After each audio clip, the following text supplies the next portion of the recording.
My husband and I are both in our 60s and live together in a small house in Atlanta, Georgia. We weren't the type to go out anymore and just naturally enjoyed the peace and comfort of our own home. My husband owns a security camera business, and we made enough money from it to be able to retire without having the financial burden of money issues. My husband had gotten a call from one of his customers telling him that one of their cameras we installed wasn't working. I always enjoyed going with my husband anywhere he went, as him and I were both getting older and I wanted to cherish the time we had. We go to the address and fix their cameras, and on the way home we decided to grab food on the way. Now, we were driving in an unfamiliar area, so we didn't know what was around to eat that was good. Eventually, my husband points out that there was a small diner down the road that one of his friends had recommended.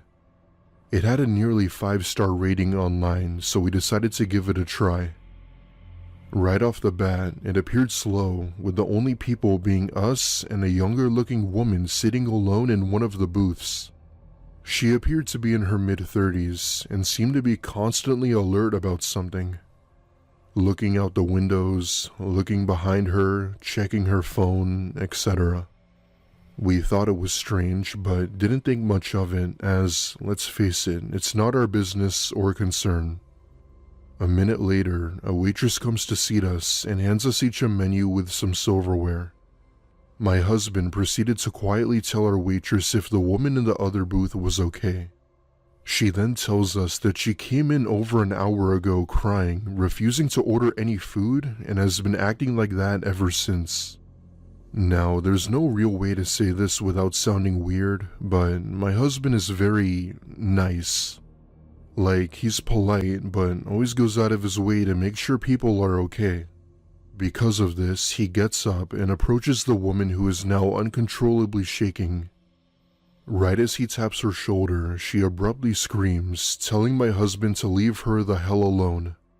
I motion for him to come back, and he does just that, giving me a "what the hell is she on" kind of gesture.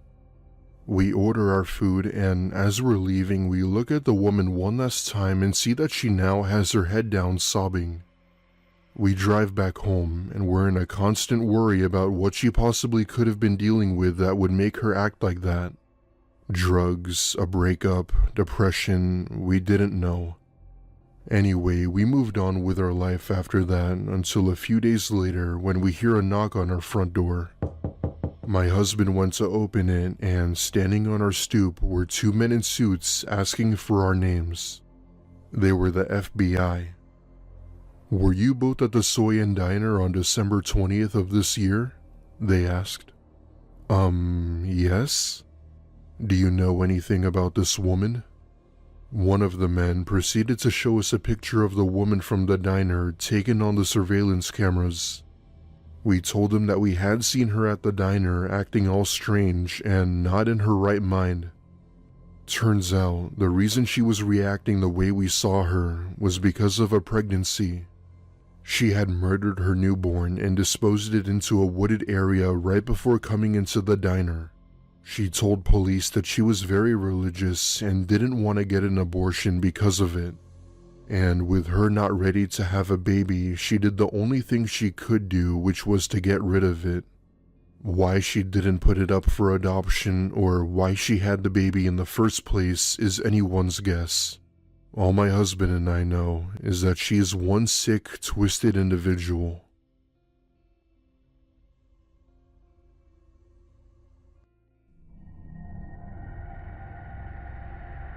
My parents both own a small family-owned diner in Nashville, Tennessee. They've been in the business for almost 20 years now, and while it's had its fair share of flaws from the pandemic, it's still in business till this day. This story is told in the perspective of my dad. This happened just a few years before I was born, and my dad sometimes uses this story as a way to teach us to never be too generous. At the time, my mother was undergoing a knee surgery, which made her unable to help my dad, meaning he had to do it all by himself. Having to run the place by himself for a good while was difficult, but he got the job done. One night, he had been working the front counter getting ready to close the diner like he always did. He had just closed the register when he hears the all too familiar door chime and sees a woman walk in. She appeared disheveled and clearly sober. He sighs, but being the generous guy my dad was, he offers to take her order. According to my dad, she seemed off in a way that he couldn't exactly understand, walking funny, looking up at the ceiling, and overall just lost. However, when my dad wanted to take her order, she sort of snapped back into reality and gladly told him what she wanted. After placing her order, she handed him a crumpled up $5 bill and proceeded to hand it to my dad. Now, the original bill was over $10, but seeing as she was clearly out of it, he decided to help her by telling her it was free and that she could go. Like I said, my dad is very generous, so when he saw that someone was in need, he did what he could. The woman gave him a nod as a way of, I guess, saying thank you and left the diner down a sidewalk until she wasn't seen anymore. My dad thought of it as rewarding for doing a good deed, even though he technically lost a sale. Having grown up in the South, it wasn't uncommon to come across people like the woman, that I know for a fact. About maybe an hour or so goes by, and my dad is sitting on one of the booths drinking a coffee, just keeping to himself. And that's when he hears tapping coming from the front door. He turns around and it's the same woman along with two other men he hadn't seen before. The three of them are looking into the diner trying to find my dad. Thankfully, the lights were off, as my dad for some reason always enjoyed spending his time in the dark, so they didn't see him. The only reason why my dad was able to see them was because of the light coming from the parking lot. All of a sudden, he sees one of the men smash open one of the windows with a crowbar and jump inside. By this point, my dad was hiding under the table praying to God none of them find him. He hears one of the men tell the other to find the light switch and that if they end up finding him, they would kill him. Now, the light switch could only be turned on from inside of the kitchen, which was sort of hard to find unless you were actively looking or knew where it was. Minutes felt like hours as my dad hid underneath the table trying not to make a sound, praying they wouldn't find him. Now, my dad is a soft teddy bear and never enjoyed the idea of fighting. Plus, he didn't know what they were even capable of. All of a sudden, he hears the sound of police sirens in the distance and watches as all three of them bolt out the door with the register. The police came a few seconds later and questioned my dad about what had happened. Unfortunately, however, it was too dark to give an accurate description of them except for the woman. It turns out that there had been a homeless person nearby who had seen them break in and called the police. My dad ended up giving him a week's worth of food in exchange. A month later, police had arrested 3 people in the area after attempting to break into a nearby gas station. Lo and behold, it was the same people who broke into the diner. I guess they had some sort of a Bonnie and Clyde type trio going on. It was later revealed that the 3 of them had been arrested for not only robbing the diner and gas station, but also a bank, pizzeria, and even a nail salon. What scares my family the most about this is that there was a very strong possibility that my father might have not made it home that night had he been found.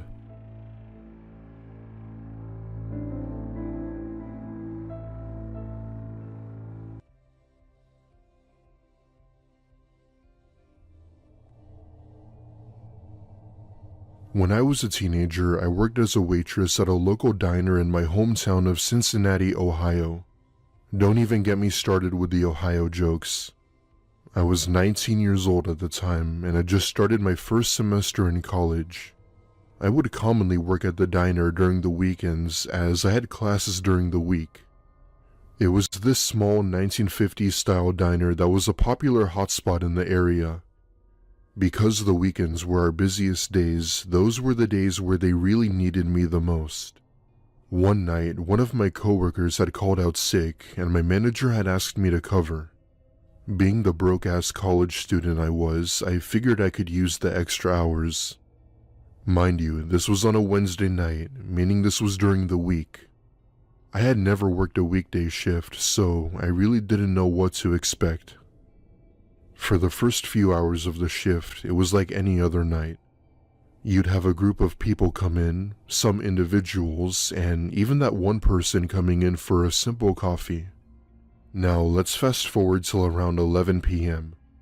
We were set to close in an hour, and my manager had instructed me to start wiping down the tables and putting the chairs away. I was in the middle of putting the chairs up on the table when I see a man walk in by himself. He appeared to be in his mid-40s with a long gray beard and wore a hat that really stood out to me. On his hat read the word Hoyt in big bold letters. I'm not sure why that stuck out with me the most, but for whatever reason, it did. He approaches the front counter and starts mumbling to himself while shaking his arms. One thing I did notice was that he kept on repeating the name Ashley in a very direct tone. In fact, that was pretty much the only thing he said. I have no idea who Ashley was or why he was saying that, but I could only assume he had some sort of disability, so I immediately felt sympathy for him. My manager motions for me to take his order, and I walk over and ask him what he'd like. His eyes seemed so lost and kinda stared at me in a way I didn't feel comfortable with. He stares at me for a few seconds before pointing up to the menu screen above me, though I wasn't sure what item he was pointing to even after trying to guide him. Now, he obviously couldn't speak, so my manager and I tried to help him decide, to which he then gave up and left the diner without saying a word. I couldn't help but feel bad for him, but at the end of the day, there was nothing I could do. 12 o'clock came sooner than expected, and I clocked out just wanting to go home and get to sleep. I thankfully made it home safe with no problems and practically threw myself onto my bed. Now this is the part where things get absolutely insane. I was asleep for a good 2 hours or so before I awoke to a phone call from an unknown number. I take a look at the time, which read 3 a.m. Why would someone be calling me this late at night? I thought. I could only assume it was bad news and answered the phone with a groggy voice. Almost instantly, I hear the all too familiar voice at the end of the line repeating the name Ashley. I remember letting out a huge gasp before hanging up and feeling like my whole world was falling apart.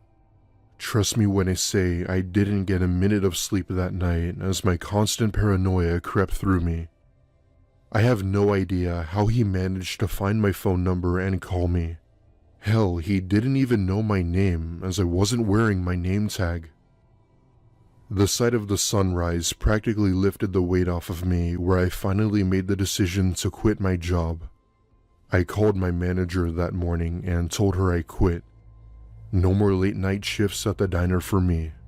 Now, I would have just contacted the police, but what were they gonna do? Besides, the call I got was labeled as no caller ID. Also, I don't mean to sound rude by saying this, but the police in my area aren't really the best when it comes to solving stalker issues. I know this because I've dealt with it before, but nowhere as near as close to this. I never ended up telling my parents about it, as they'd only add more pressure to the situation. Nothing has happened since then, and I really hope it stays that way. I now work at a grocery store and hopefully never have to see anyone wearing a hat that says Hoyt. When I was 18 and freshly broken up with my way older boyfriend, I basically went crazy with dating guys. At the time, I also dressed very goth, even going as far as to wear a real corset and trench coat, mostly just enjoying the attention. One particular afternoon, my friend and roommate at the time decided to eat at a local Japanese restaurant with both of us all dressed up. Our waiter was a mediocre skinny white guy who clearly was a little alternative, but it was hard to tell really with the uniform. We had joked about me leaving my phone number on the receipt or something, so I hyped myself up, and I did so. Later that night, he had sent me a text. We had talked for a few days, never really having a right time to meet up, as I worked 40 minutes away from where I lived. He mentioned that the boots he wore meant a lot to him, and some other odd things that just seemed like edgy jokes. One really late night coming home, I was texting and driving, as any 18-year-old does, and we decided to meet up. My stupid self invited him over to my apartment where it was just me and the roommate who had been with me before. Our other two roommates were not home yet. At first, it was fine because I was already drunk, so I would just let him rant about whatever he wanted. He kind of just went on and on about his life, going to jail, medical bills, his parents, and more. Eventually, he asked me if I wanted to see his tattoos, and I was just like, sure, why not?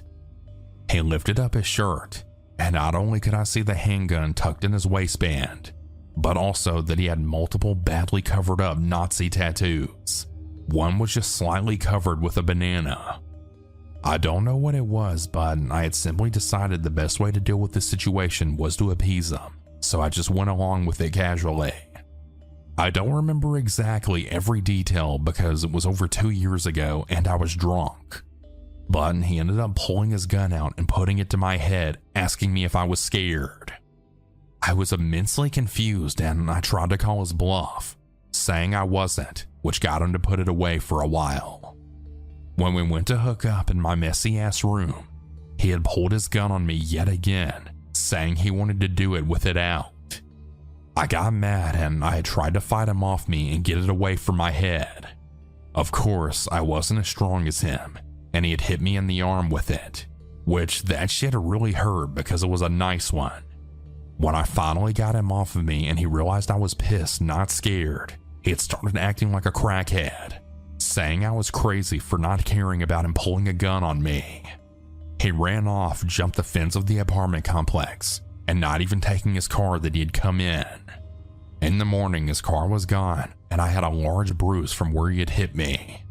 While to me it's a funny story, I do now realize how bad it could have ended up. So to the crazy ass waiter from the Japanese restaurant, I don't think I want to see you again.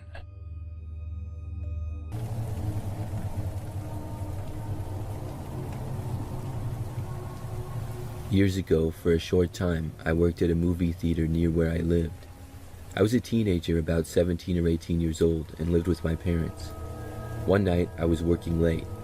I worked in the concessions at the theater and would sell popcorn and candy and stuff to moviegoers.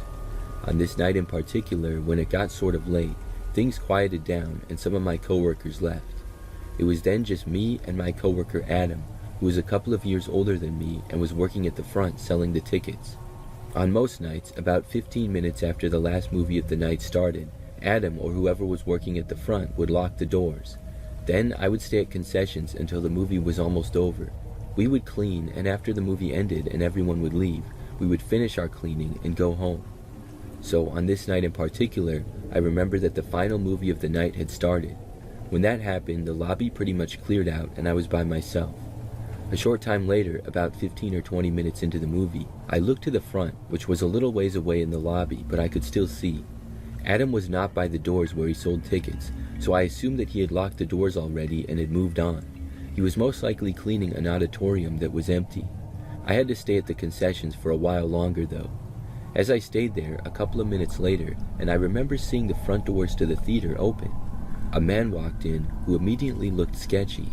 He was wearing a brown jacket and winter hat, and the guy looked down at the floor as he entered. He was walking rather fast, and I realized that Adam must not have locked the doors. I was sort of annoyed about that, but there was nothing that I could do. The man walked right past the ticket counter and then started in my direction. However, he turned and blew past me as well, not even looking at me. It was like he was on a mission to get someplace. He was headed to the hallway with the movies in them. There was only one movie still showing, and I wasn't sure if this guy was going to try to get in and watch it for free or something. I stayed where I was for the next bit of time, and nobody came to get any snacks. So when the movie was almost over, I turned the lights off to my concessions counter and then finished cleaning it. After that, I went over to find Adam. He was in fact in one of the auditoriums cleaning. I told him how the guy had entered, and Adam realized that he had forgot to lock the door. He then went back and locked it finally, and luckily nobody else had gone in. When I went to the main hallway, I didn't see the guy, so I assumed that he had gotten into the movie that was playing for free. Adam and I went back to work after that until the movie was over a short time later. When that happened, everyone left the theater and made their way out. Within 10 to 15 minutes, everybody was gone and Adam and I were the only ones there, or so we thought. We went into the auditorium that the movie had been in and cleaned it. When we left, we noticed something. At the far other end of the hallway, a long ways away, the same man who I had seen enter the theater was standing there. He was facing us and just staring right in our direction. It just looked really strange because he wasn't doing anything. We started to walk a little closer to the guy, and I felt nervous about the whole situation. We had never had anybody really hang around that long after close before. I called out to the man saying that the theater was closed now and he would have to leave.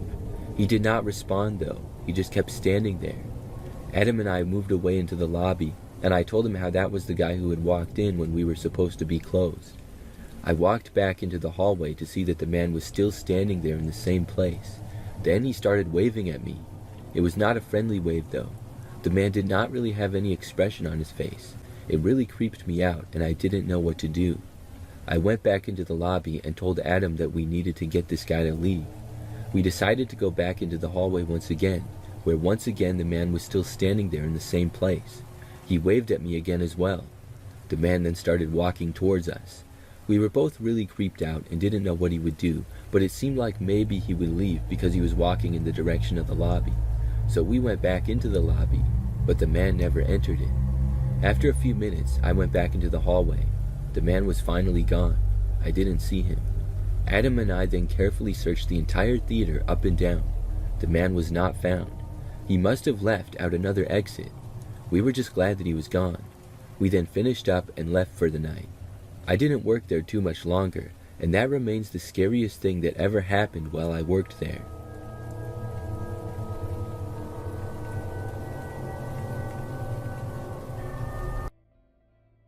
Mother of three, currently in my 30s, and this happened on Christmas Eve of last year. Around this time, my boyfriend and I had split up due to reasons I won't go into, but needless to say, it was for the best. A quick side note, I had been in several toxic relationships before, but not nearly as bad as this one. I had 3 children, all boys, one being 14, another being 7, and one being 9. With my oldest being 14, he had helped me wrap the gifts for his siblings that night, as it was already hard enough for me. For the sake of this story, I'll call him Jake. Being a mother preparing gifts alone was not easy, especially with such a short amount of time. It was around 2 a.m., and my oldest and I had just gotten finished wrapping presents and got ready to go to bed. As I was placing down the last present, Jake taps me and points to the living room window. Seeing that it was pitch dark out, I couldn't see anything but the faint snow outside. It wasn't until I looked a bit closer that I noticed what appeared to be a dark figure peering into the window. I took a step back in horror when I came to the realization that there was someone watching us. I'm not sure how my son saw him, but I'm glad he pointed it out nonetheless. Growing up, I was always taught how to deal with situations like this. I didn't freak out or anything, but I figured I'd use a more constructive approach to deal with it. I go outside with my son behind me and straight up tell the person to please leave and that they had no business being here. By this point, I was able to see that this person was actually a woman. However, there was something clearly off about her that made my son and I both feel really uneasy.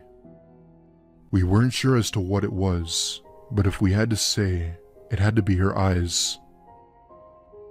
She then plays stupid and begins to apologize and said that she was just trying to scare her friend. She then claimed that she had the wrong house and then went on her way, constantly staring back. That was the last we ever saw of her, but my son was always skeptical about what her actual intentions were.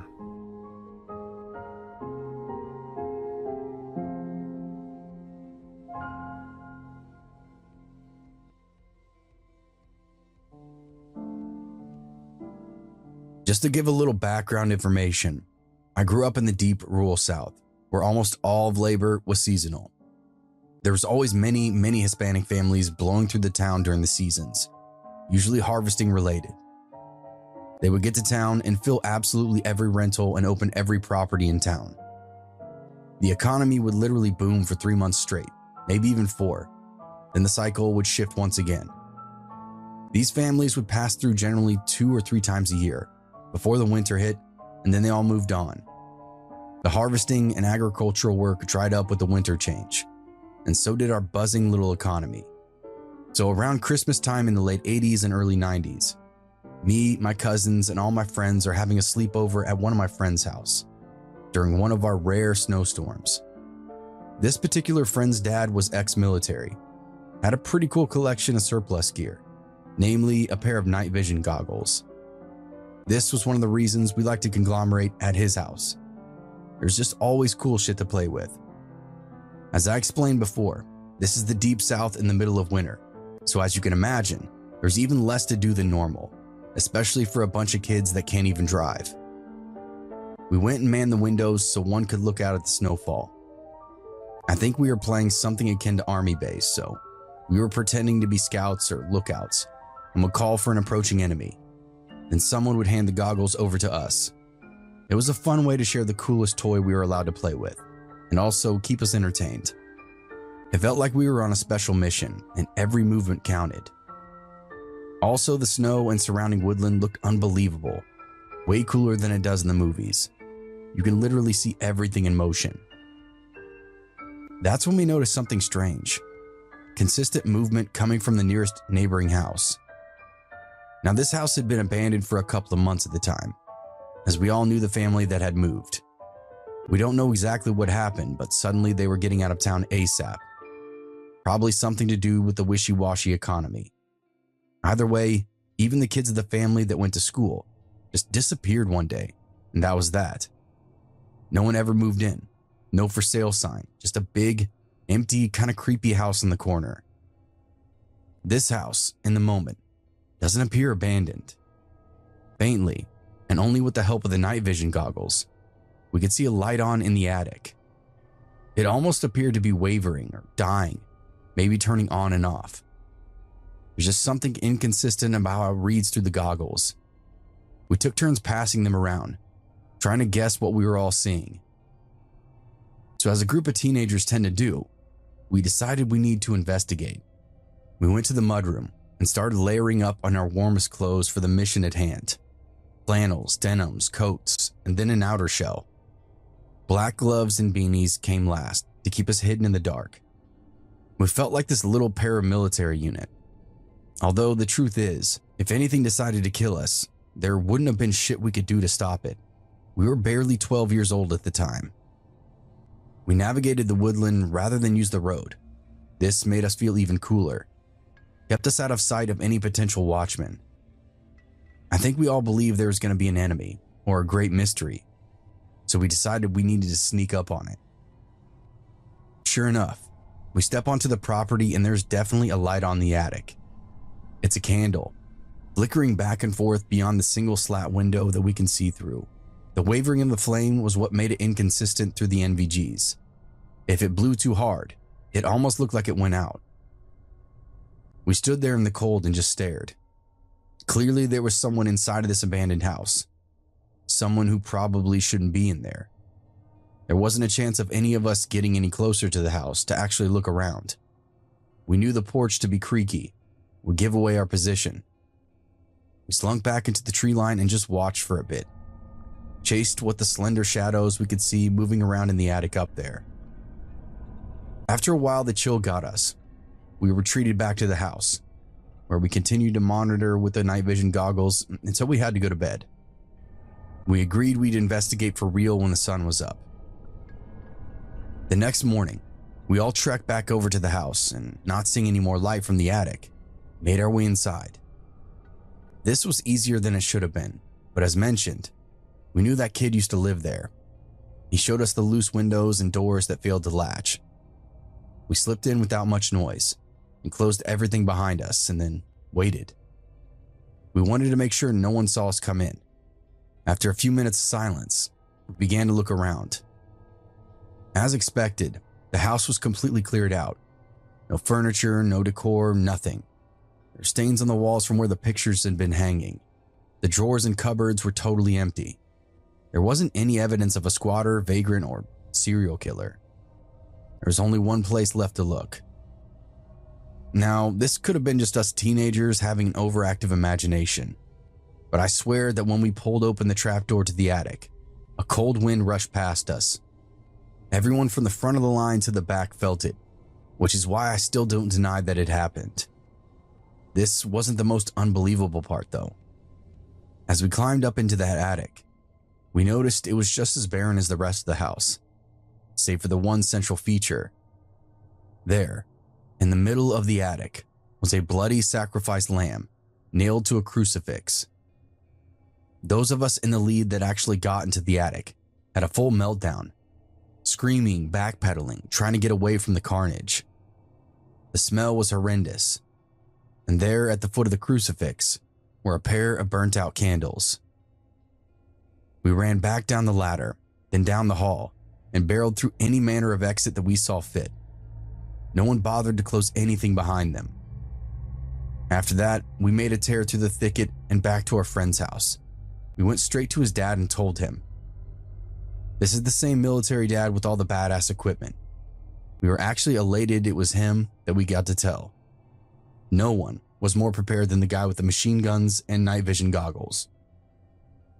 He didn't really have the reaction that we wanted, though. He laughed and told us to just carry on. It was only after 20 minutes of breathless pleading did he actually start to listen. We went over it as detailed as possible, from last night until now, of exactly what we'd seen. Our friend's dad tucked a pistol into his waistband and then wandered over to the property. He poked around for a minute before he came hustling back and called the police. There's a big story, a big report, and it never went anywhere. Like I said at the beginning, because of the nature of the town we lived in, there was always weird people rolling through, which meant weird shit was always happening. In the South, we also had the misfortune of having our law enforcement caught up with the tail end of the satanic panic, so they didn't really have the urge to get to the bottom of it. My cousin says he thinks maybe it had something to do with the weird sect of Catholicism or something. But the scariest part to us is that we almost went into the house during whatever ritual was taking place. It could have been us nailed to that crucifix. This happened on Christmas Eve of 2021. My brother, who was 22 at the time, and I, a female 31 at the time, lived together in a city about 2 hours away from our hometown where our parents still live. I'll call myself Riley and my brother Shadow for privacy. Our mother's birthday is Christmas Day, so as a family, we've always celebrated her birthday on Christmas Eve growing up. However, now that my brother and I are managers at our jobs, sometimes it's harder to get the day off to be able to travel home. Luckily that year we were able to work it out and actually come home on Christmas Eve, and later on in the story, for the safety of my parents, I'm really glad we came home that extra day early. We get home on Christmas Eve at about 5 in the afternoon. We have our mom's birthday celebration with cake and presents, just the 4 of us. Me, Shadow, and her mom and dad. It was a great time. Winding down that night, we had decided to watch some Christmas movies to get into that holiday spirit. Dad tends to fall asleep pretty easily when he sits down, so he was starting to nod off at about 20 to 30 minutes into the movie. Shadow and Mom are talking on the other couch, and I'm distracted by my phone, when suddenly there's a loud knocking at the door. It's nearly 9 p.m. at this time, and we were not expecting anyone. To help visualize, the front door has a window in it, but the glass is designed in such a way that it lets light in, but you can't actually see inside. I'm sitting on a couch that is directly in front of the door, further in past the foyer into the open vaulted living room, as well as the kitchen open concept. I can see a figure standing there, and for some reason, my stomach sank and I felt really scared all of a sudden. I almost feel like my body knew something was wrong, but my mind hadn't caught up yet. I slap Dad lightly on the arm to wake him up as the guy knocks loudly yet again. In his half-sleepy state, I tell him, "Dad, someone's at the door." Well, he gets up and opens the door instead of using the home security system to talk to this person via the doorbell camera. I can't remember specifically what the man at the door had said, but it was an older guy, probably mid to late 60s, and he kept repeating to my dad, She's here. I need to see her. The stranger did say a name, but I don't remember the context, so for the sake of the story, we'll just call her Sandra. Sandra lives here. She has my medicine, and I need my medicine. He repeats to my dad, nobody named Sandra lives here, sir. You have the wrong house, Dad said back. I felt my heart start to race as I jumped up to the door, feeling the need to help. Shadow and Mom jumped up too, and eventually all four of us were at the door telling this man that he had the wrong house, when suddenly he began to force his way past my dad, nearly knocking him over. Now, Dad is not a small man by any means. He's over 6 foot tall and over 300 pounds. I couldn't believe at the time that this scrawny man had been able to catch my dad off guard.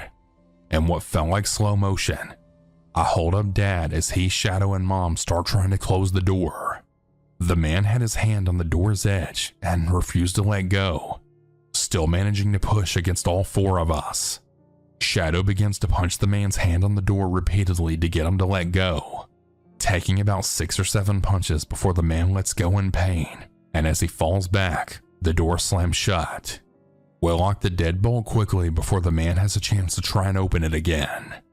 The stranger immediately begins banging on the door so hard that it feels like he's trying to break it, and all the while screaming for this Sandra woman. I immediately decide to call 911 while my mom tries to go find something to defend us. We've always lived in this city, and my parents never owned guns, so the only thing my mom found was a rather large sturdy rolling pin. Better than nothing at the time. Right next to the door on the wall was the security camera pin pad, where we could see the man pacing back and forth from his car to the door to bang on it some more, still calling and screaming for Sandra. Sandra, I know you're in there, so come out. Give me my medicine. I had gone to my childhood bedroom, which was also at the front of the house, to see if I could see the guy while on the phone with dispatch. It took about 15 minutes for the police to finally show up. In that time, the guy had walked all around the front of the house. It felt like he was looking for a place to get in, but my parents had a privacy fence all the way around, so we got really lucky with that. He also randomly had a bag in his hand at one point, which he didn't have initially. I thought that was strange. The cops pull up behind the man's truck, which was in our driveway. One starts talking to him near our front door, while the other stands closer to the guy's vehicle. I don't remember all of the conversation, but they ask him why he's here and what he wants. The man tells them again about Sandra and his medicine. The taller cop starts walking to our door, as the other cop convinces the man to walk back towards his truck. My parents open the door to the cop as I then rejoin them from the bedroom. We explain to the cop what had happened, and we tell him how the guy tried to force his way inside the house. Dad also tells him that they've lived here for over 10 years and have never heard of this Sandra. Dad goes outside with the cop, and eventually we find out that Sandra is my parents' new next-door neighbor who had moved in less than a month prior. The man was her ex-husband. They had only been separated for less than half a year and were still doing things for one another, and that included Sandra picking up his medications for him. She also explained that during the time he was banging on our door, when I had seen him going to the side of the house, he had actually gone and got the medicine from her at the house next door, and yet came back to our house and continued to bang and yell on our door for her for some reason. That was the bag that I'd seen in his hand. The cops took down our information, and he let the guy go on the grounds that he wouldn't come back, and he agreed. I don't know what was going on with him mentally, and the cops never got back to us on anything, so I guess it was just forgotten about. All I know is Christmas Eve will never be the same for us, and I'm really glad Shadow and I were able to come the day early, because if we hadn't, I don't know what would have happened if our parents had to go through that all alone. Stay safe this holiday season, everyone, And don't forget to always check the door before opening it, whether that's through the peephole or your doorbell camera. Don't risk it, and be safe.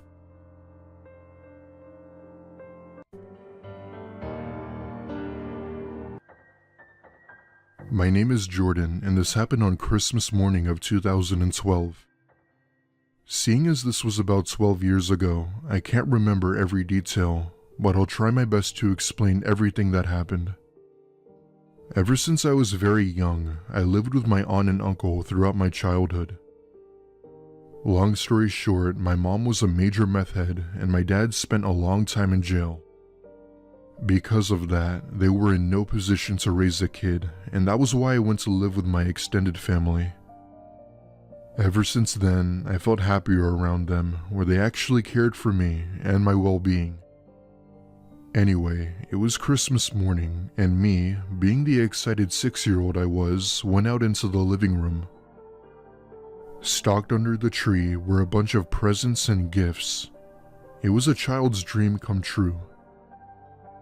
At that point in time, I ran to my aunt and uncle's room and waked them up to tell them that Santa had come. As tired as they were, they sucked it up and came out to watch me open my presents and just appreciating the Christmas spirit. I'd say it took us a full hour to open all of the presents before cleaning up all of the open wrapping paper and other trash. As I was holding the trash bag open, I thought I could see something from the corner of my eye by the stairs. That's when I look over and see 2 pairs of shoes walking upstairs. Being only 6, I could only assume it was Santa, and I had dropped my bag and ran towards the stairs. I remember just looking up at the top of the stairs when my aunt asks me what I was looking at. I just responded with Santa and pointed up the stairs. This made my aunt and uncle laugh it off as me being imaginative or trying to be funny in some way. My aunt comes over to me and grabs me by the hand and then looks up at the stairs when she saw it. At the top of the stairs in the guest bedroom was someone hiding behind the door. The room upstairs was dark, so she couldn't tell if it was a man or a woman. My aunt screamed at the top of her lungs and told my uncle to call the police. This caused me to start crying as I didn't understand what was going on at the time. According to my aunt, whoever was up there didn't bother trying to run and just sort of stayed where they were hiding. Our neighborhood was located not too far from a police station, so they were able to get here pretty quickly. However, in similar situations like this, whoever we saw upstairs was gone. He got away with it scot-free. We always kept our doors locked at all times, so it would be extremely difficult for someone to just break in like that. Mind you, we had a dog too, so the fact that he didn't sense that someone else was in the house made the situation even more weird. This made my aunt and uncle believe that whoever was in our house was someone we knew. We almost never used the upstairs, as it was only for guests or for company staying over. My aunt had some valuable stuff in the closet of that room, nearly $5,000 worth of stuff, and most of it had been taken. Police had found no evidence as to who it might have been, and we aren't sure as to how they got away. My uncle believes it had to be through the upstairs window, but that hasn't been confirmed nor denied. 2 weeks later, my uncle had went upstairs to fix a pipe that had apparently been leaking when he found something disturbing. In one of the closets upstairs, he had found various kitchen knives stabbed into the wall, along with several food wrappers and a sleeping bag. The sleeping bag being my uncle's. Whoever it was had been living in our home for God knows how long and had since been eating our food. In fact, this explains why we were so suspicious about how our food had been disappearing so fast. While my aunt and uncle believe it could have been someone we knew, I believe it had possibly been a squatter seeking shelter.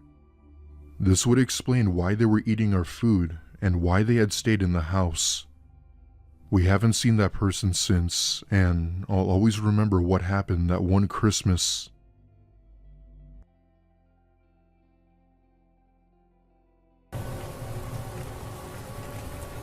Something really creepy happened a few months ago when I was on a road trip. I found myself driving really late at night because I was trying to find a hotel. I had stopped at a gas station, but I had no service, so I started driving to hopefully get service in the next town. However, I must have really been in a dead zone because as I continued driving, I just didn't have any service. After driving for like 20 more minutes, I took the next exit to try to find a gas station again. I still didn't have service, and at that point, I was just going to buy a map or see if the worker at the gas station knew of any nearby hotels. So after taking the exit, I did not immediately see any gas stations or anything really. I kept driving and then took another road, hoping that it would be more promising, but it wasn't. This road appeared very quiet, and very shortly after turning onto it, I noticed something strange. There appeared to be two men just sort of standing in the middle of the road. This was confusing. They did not appear to be construction workers right off the bat because they weren't wearing reflective vests or anything, and they also did not appear to be police. As I got closer, I saw that they were just wearing regular clothes. However, they both looked right at me as I approached them. I thought they might move off to the side of the road or something. Nothing appeared wrong with the street, and this was not a road that had a sidewalk on it or anything. There was woods on both sides, and it didn't seem like anybody would be out walking around there. The men stood there in the middle of the street, blocking me from passing. I came to a complete stop, and I had a bad feeling about it. I decided that it would be best to just leave. But before I did, I saw that the men were walking towards me. I lowered my driver's window a little and asked what was going on, but they didn't answer me. They just continued approaching. One of them was going towards each side of my car. I then hit reverse and started slowly backing up.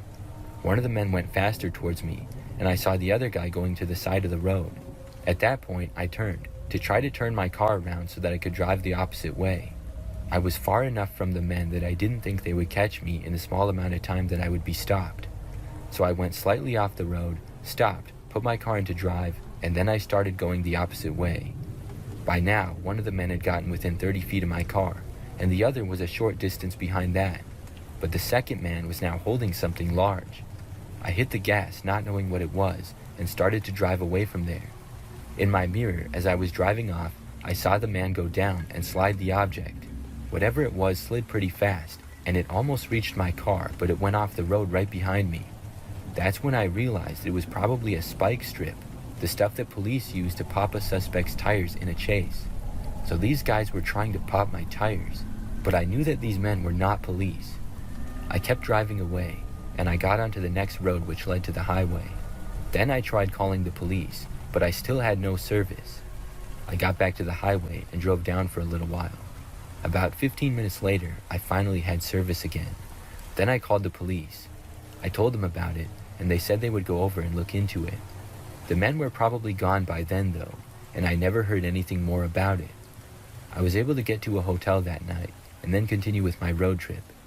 This is something that still freaks me out to this day when I think about it. I'm not sure if those guys were trying to rob me or what, but I'm just really glad that I got away from them.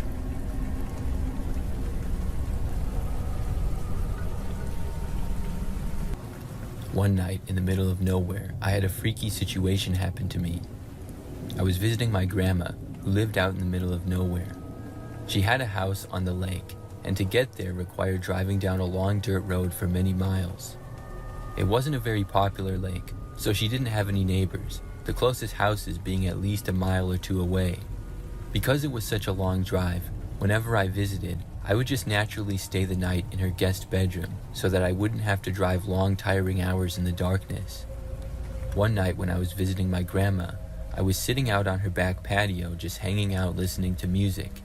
It was close to midnight, and my grandma had gone to bed already, so I was just enjoying the nice night air while sitting outside on my phone. Over the sound of my music, I thought I heard something banging or clanking around. There was a steady breeze that night, so I just expected it to be the wind moving something and making noise down by the boathouse. However, as the night continued, I also saw some quick flashes of light from down by the dock and the boathouse, and I knew that somebody had to be messing around down there. I was nervous because I was out in the middle of nowhere and isolated enough that there shouldn't be anybody nearby, let alone looking around down by my grandma's boathouse. I thought about calling the cops, but decided against it because it would take over an hour for them to arrive most likely. Instead, I turned off the music and went inside to grab my grandma's revolver, which I knew she kept loaded. Upon coming back outside the patio, I saw occasional movements of light down by the boathouse, so I decided to confront whoever it was now that I had a weapon. I called out to stop messing around by the dock and to reveal themselves and leave the property. I assumed that whoever it was would simply just leave without revealing who they were, but to my surprise, the figure of a tall, skinny man stepped out onto the dock. Illuminated by the moonlight, all I could see was his figure at first, but as he approached, I saw that it was an older gentleman. He casually began walking up the dock and towards where I was standing on the back patio, as if he had been doing nothing wrong.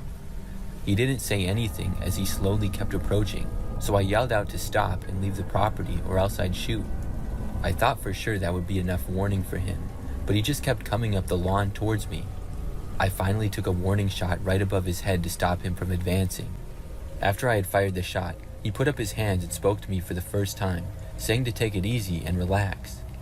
Fully creeped out by the demeanor of this old skinny man, I told him to leave immediately or I would shoot him. The man stood still for a couple seconds, and I thought that he might start walking towards me again and I'd have to shoot him. However, he turned back and walked out into the woods, back down to the left of the dock, and disappeared. I was worried the rest of the night and didn't get much sleep, half expecting him to come back, but he never did. I'm not sure what his deal was and why he was so comfortable and nonchalant about approaching me while at gunpoint. The following morning, I warned my grandma about it, just in case he ever came around again.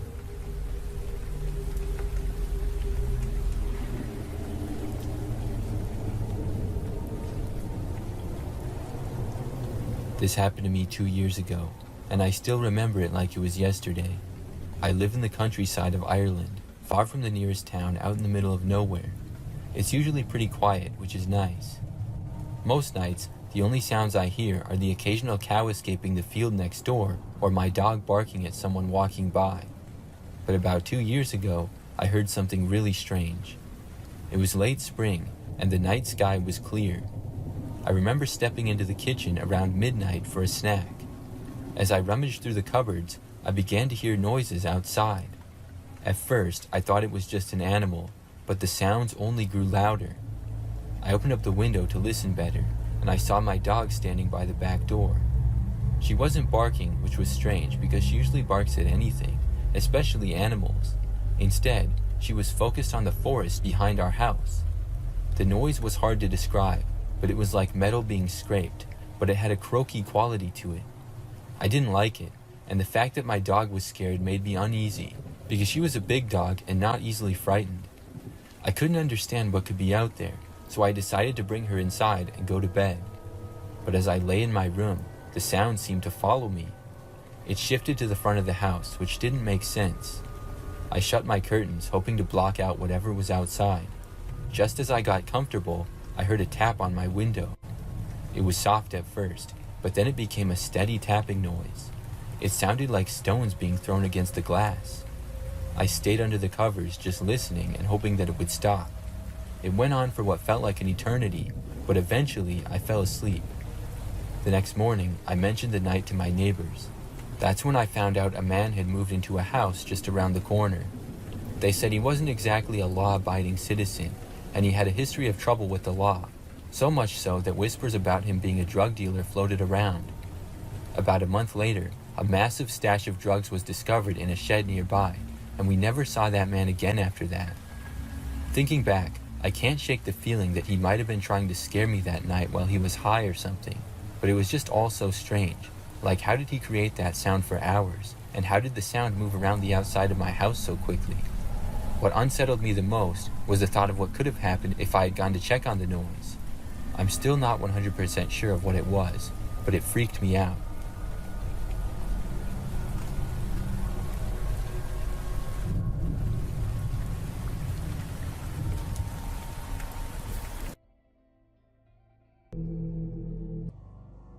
A long time ago, my job had an office near the Canadian border in Washington State.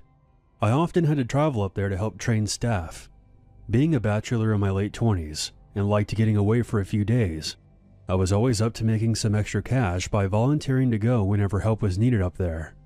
I would usually fly up there, but there were a few occasions where I would have to bring some equipment with me and would drive. This one particular time was about 17 years ago. We had bought a bunch of equipment wholesale and would have to be delivered, along with some other odds and ends, to our office in upstate Washington. Of course, everyone knew that I would volunteer for the drive. I would be driving a box truck up there and would have to fly back. Prior to this, I would always drive a company car or an SUV, but I wasn't too worried. The box truck wasn't that big. I always preferred to start my journey toward the end of the day because I'm one of those people who like driving at night. For the majority of my drive, it was uneventful. I only stopped at gas stations and the occasional rest stop whenever nature called. At some point near the California-Oregon border is when things started to get strange. It was approximately 1 o'clock in the morning. I had to stop at a rest area. It was probably the last one on the California side. In the far distance, I do remember seeing some truckers parked, but basically, the rest of the parking lot was empty. Now at this point, I wasn't really thinking anything was creepy or out of the ordinary. I get out of my truck and go to the restroom to take care of business. I took my time because I wanted to stretch my legs a bit. Once I made my exit and began walking back over to my truck, I noticed that there's a vehicle parked next to mine. This entire parking lot was open, and this person pulls up right next to me. I thought it was odd, but I brushed it off and jumped back into the truck to continue my journey. About 10 or 12 miles down the freeway, my truck begins to act funny. The interior lights begin flickering. A little while later, all the lights in the vehicle go out. The interior lights, the taillights, and the headlights. At this point, it's about 2 a.m., and I'm driving through a forested area in southern Oregon. I was more angry than scared at that point, driving 60 miles an hour in the middle of what seemed to be like a scene out of Tales from the Dark Side. I pound my fist on the dashboard and scream at the truck. Almost instantly, everything came back on. At the next rest stop, I decided to pull over again. All the adrenaline made me had to take another piss. I jumped out of my truck and went to the restroom, although this time I didn't take as long inside. When I came back out, I remember thinking that I should stay there until dawn. As I approach my truck again, I see an older guy, somewhat heavy-set, gray hair. He was standing next to my truck. I didn't see a vehicle near mine, but I just assumed that he was out stretching his legs. As I get closer, he starts up a conversation, saying something about the weather. A very light snow was falling, but not the kind of stuff that stays on the ground. I wasn't really paying much attention to him, because my first impression was he was just a lonely old guy who wanted to chat, and I really wasn't in the mood. He then said something that made my hairs stand up. As he was looking at my truck, he says, "Are you having some mechanical problems?" I stopped in my tracks, and I felt all the blood rushing to my head. I just said, no, it's working fine. I just stopped here to use the restroom." "Oh, well, I don't live too far from here. You're more than welcome to join me for a hot cup of coffee, or maybe you want to rest on the couch for a while." This guy had no idea who I was, and he was inviting me into his home. This kinda gave me the creeps, but I kept it to myself. So I basically ended the conversation with, "No thanks, I better get back on the road before the snow gets worse." As I was driving away, I see that he's walking behind the restrooms, so I think to myself, what the heck was that all about? My mind is racing and retracing my last few stops. How did this guy know that I was having mechanical problems with my truck? I suddenly thought back to the rest stop in California and remembering that car that was parked next to me. Could he have done something to the wiring of my truck while I was in the restroom? A few more miles down the road, I wasn't having any new problems with my lights, but I did have to stop at a gas station to fill up. In the state of Oregon, they don't let you pump your own gas, so while I was waiting for the attendant, I decided to go in and grab a drink. As I was waiting for my fueling, I walk around my truck and look for any signs of tampering, and then noticed up near the front fender of the truck, I could see some smears that I wasn't really sure of. I just told myself, "You're just freaking yourself out." As soon as the attendant filled up my tank, I jumped back into the truck, and just as I was pulling out of the gas station, I see a car parked in the corner of the gas station's parking lot. Someone was inside, staring at me. I tell myself that I'm just being paranoid, but this car looked a lot like the one that I had seen in California. Was that old man following me? Was he waiting for the right time and place to sabotage my vehicle? As I continued driving, the snow became a bit more concerning. I didn't grow up in an area that had heavy snowfall, but I did have a little bit of experience driving in the snow, but not enough to know when things became too hazardous. I looked out my rearview mirror and see a pair of headlights trailing behind me, which was odd because most drivers just passed me up, but this person was tailing me. I was already going well under the speed limit, and I slowed down a bit more, but still, the driver was not passing me. I was approaching Portland, Oregon. It was still dark out, and the snow was still lightly falling. I decided that I would pull over again, and maybe the car that was behind me would pass. I take the next exit, and in front of me is another gas station with a patrol car parked out front. I immediately pulled up next to the cruiser and got out. There was a lady police officer there, and I start making a conversation with her about the snow and the expected conditions. I was thinking about telling her about the car behind me, but suddenly I felt kinda silly about it. What was I going to say? "Hey officer, I think I'm being followed by an old man who may or may not have done something to my truck." She was very nice, and she asked me where I was going and where I came from. I kept looking around to see if I could spot the car, but it was nowhere in sight. She suggested that I stop for the night and starts telling me about the dangers of driving without proper sleep, and tells me that if I go down the road a couple blocks, there was a motel behind a gas station. I decided that she was right. The stress of this entire situation was exhausting. Hopefully by the time I get back out on the road, the snow would be gone and I would be more rested. As I pulled up to the motel, I decided to park my truck behind the building so it wouldn't be seen from the road. I go to my hotel room as quickly as I could and lock the door. Honestly, I didn't get much rest. I stayed up and watched TV and nodded off here and there, jumping at every noise I heard outside. My mind kept racing back, recalling all the events from before the California border, up to my conversation with the police officer. Maybe he saw me talking to the cop and decided to back off. Maybe he was waiting for me to pull over at another rest stop to carry out whatever his plan was. Why would a stranger invite another stranger into his house in the middle of the night at a rest stop? And why did he ask if I was having problems with my truck? This all felt too strange to just be a coincidence.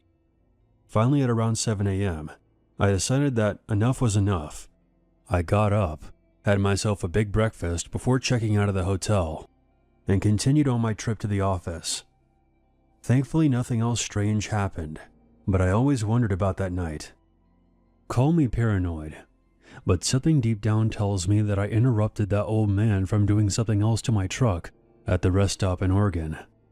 Maybe he was part of a robbery plot for whatever was in the back of my truck. I guess I'll never know. I just feel like I avoided something terrible happening to me.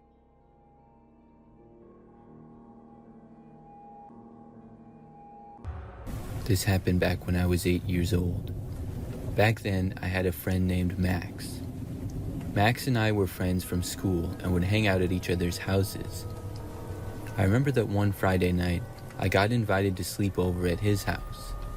For the most part, Max's family had a pretty average house in a common neighborhood. The living room of the house was at the front end, and the kitchen was towards the back. The bedrooms were located upstairs. So I went to his house after school with my sleeping bag, toothbrush, and some other stuff. My mom was going to pick me up from his house the next morning. When I got there, I remember I had pizza with Max and his family and we hung out. Later on in the night, I don't remember exactly why, but for some reason we were going to sleep in the living room. Maybe it was because that's where the TV was, or maybe it was just because there was more space there. But both Max and I put our sleeping bags on the floor down in the living room. When it got late, Max's parents and sister went up to bed, and the two of us hung out in the living room. We didn't stay up that much longer though, because Max got tired pretty quickly. I remember that he got into his sleeping bag and was soon out. I, on the other hand, was not that tired. I remember laying down, getting under my covers, and closing my eyes, but for some reason, I just couldn't sleep. I really didn't feel tired at all. I didn't have a cell phone or anything way back then, so I was pretty bored. I was just laying there in the dark, looking around the living room, or trying to sleep. This went on for what felt like a really long time. I would say that it was at least 30 minutes to an hour. The house was very dark, and also completely silent. Then, suddenly, out of nowhere, I heard the sound of the garage door open. It was the door that led from the garage to the pantry, which was next to the dining room. When I heard it, I was really surprised. I had no idea who that would be. For a moment, I thought maybe it was Max's father, but I had literally seen everybody in his family go up to bed in the other direction. I also could not see the garage door from where I was. You see, the living room was completely closed off from that part of the house. You had to go around a corner and enter the kitchen. Then you would have a view of the dining room and pantry area. I could only see a small part of the kitchen from where I was, and it was the opposite direction. After I heard the door open, I briefly heard footsteps, which were really quiet, but then things were pretty much silent again. I quickly became really nervous, fearing that it might be an intruder. I was expecting whoever it was to probably walk through the kitchen and either go into the living room or go upstairs. Either way, that would be walking by me if they did. I laid in my sleeping bag and did not make a sound at all, but I did look over to the corner. I didn't see anything, but I was half expecting to see somebody walk around the corner at any moment. But as I continued to watch, I didn't see anyone. I did not hear anything more either. I definitely was not tired now. I just kept laying there, not knowing what to do or what was going on for the longest time. Maybe 10 or 15 minutes later, I still hadn't heard or seen anything, and I decided to wake Max up. I went over to him and tapped his shoulder.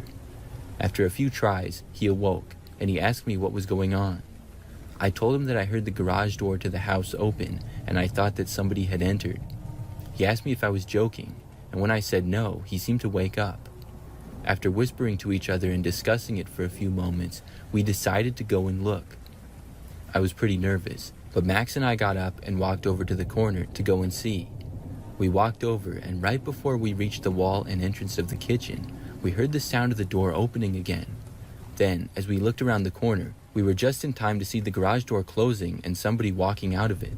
We did not get a good look at all of who the person was, but we could tell that somebody had been there. After the door to the garage shut, Max and I were both completely shocked.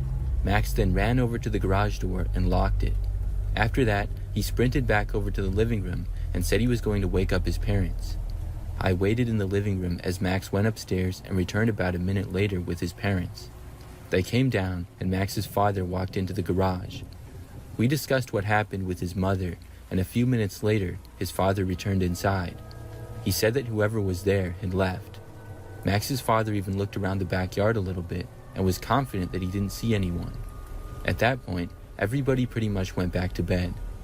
Max's parents went back upstairs, and Max and I got back into our sleeping bags. Now, Max once again fell asleep relatively fast, and I once more could not. I laid there awake for at least another 30 minutes. Things were completely silent. However, I finally started to feel relaxed and even a little bit sleepy. But just then, those feelings were interrupted when I heard the garage doorknob turn.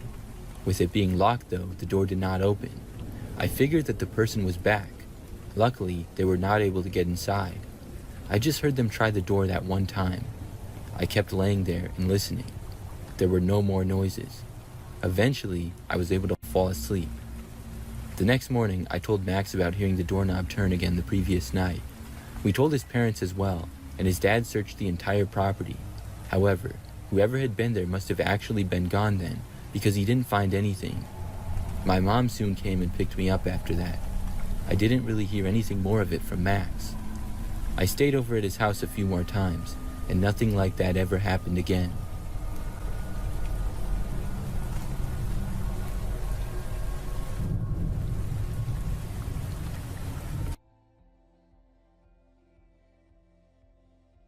This story is more of an urbex experience.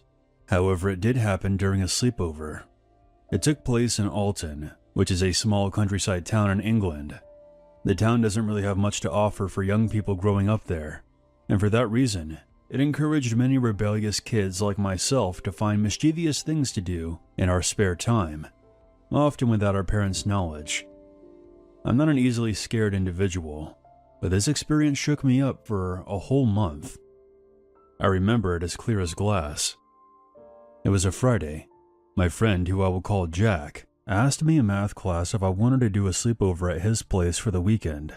I was hesitant at first because I wasn't really a fan of sleepovers, but then he persuaded me by mentioning that there was this abandoned hospital to explore in the woods. I jumped at the idea because I was really into all things scary and had heard about this same abandoned hospital in a Mr. Nightmare video. The thought had crossed my mind to go explore it since I lived in the same town, and this would present the perfect opportunity. Of course, I said yes, and then Jack told me to be at his place at noon on Saturday. I got home after a tiring day and did some further research about this abandoned hospital online. It was called the Robertson House. After scrolling for a few seconds, I came across more YouTube videos of creators exploring the hospital, which I was surprised to see. One of the videos began giving an explanation of how this place was used to treat British soldiers who had returned from the South African Boer War. It was then reopened in 1908 and was used as a treatment center for children who suffered from tuberculosis, but for whatever reason it got shut down and was sold off in 2001. Since then, there have been stories circling the internet of paranormal activity happening within the building, from the voices of children being heard down the hallways to loud taps and bangs on the walls. I was always skeptical of the paranormal, so I didn't read too much into it. The next day, I made it to Jack's house in the afternoon, and we quickly ate dinner, barely able to contain our excitement. When we left, we told Jack's mom that we were only going to the town center and wouldn't be gone for more than a couple of hours. His mother nodded, and we set off toward the hospital. After 20 minutes, we got to the forest that supposedly led up to the hospital's estate. It was a quiet, isolated area. As the twigs snapped beneath our feet, we both picked up on just how silent it suddenly became out here. Despite being with a friend, I couldn't shake off the uneasy feeling that had hit my stomach since entering these woods. I was hoping that at any second I would hear the sound of birds, or leaves rustling, or the wind blowing through the trees. But that wish never came true. It was like all life ceased to exist in this area. I was almost regretting my decision to come here. However, I carried on, staying on high alert until we finally came across the towering bricks that I had seen in the YouTube videos. Tall grass and weeds covered the bottom half of the building, and every window was boarded up with graffiti splashed all over them. Except for one that stood out. It was like being in a scene in the show, The Haunting of Hill House.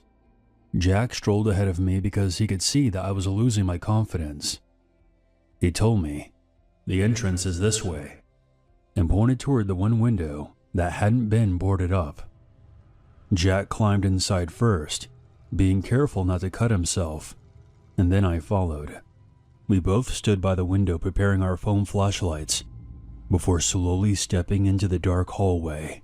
I noticed more graffiti littering the walls, as well as spider eggs hanging from the doorways, which Jack pointed out to me and jokingly said, "You do not want to crack one of these open." I was too fearful to laugh in the moment. We both noticed that there was a door in the hallway that was halfway open. I pointed my flashlight to the aperture, and that's when Jack dared me to walk in there without my phone. to which I strongly declined. I said to him that if anyone was going to go in there alone, it would be him. He agreed to do it, but not without calling me a massive coward for refusing.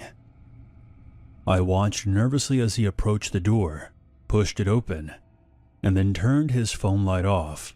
I then saw his figure slowly disappear into the room, and then an eerie silence followed. I waited outside clutching my phone, thinking about calling it a night, when suddenly I heard Jack yell. I heard genuine fear in his voice, so I knew he wasn't joking around.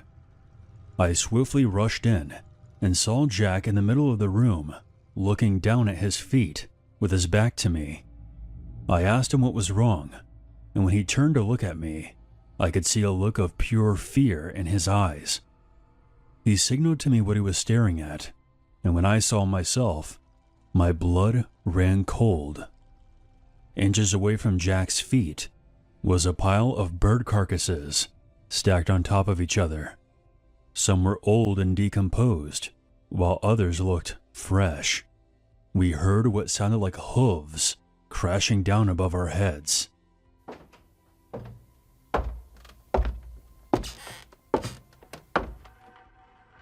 Jack and I looked at each other, confirming to me that we were both hearing the same thing, and booked it toward the exit.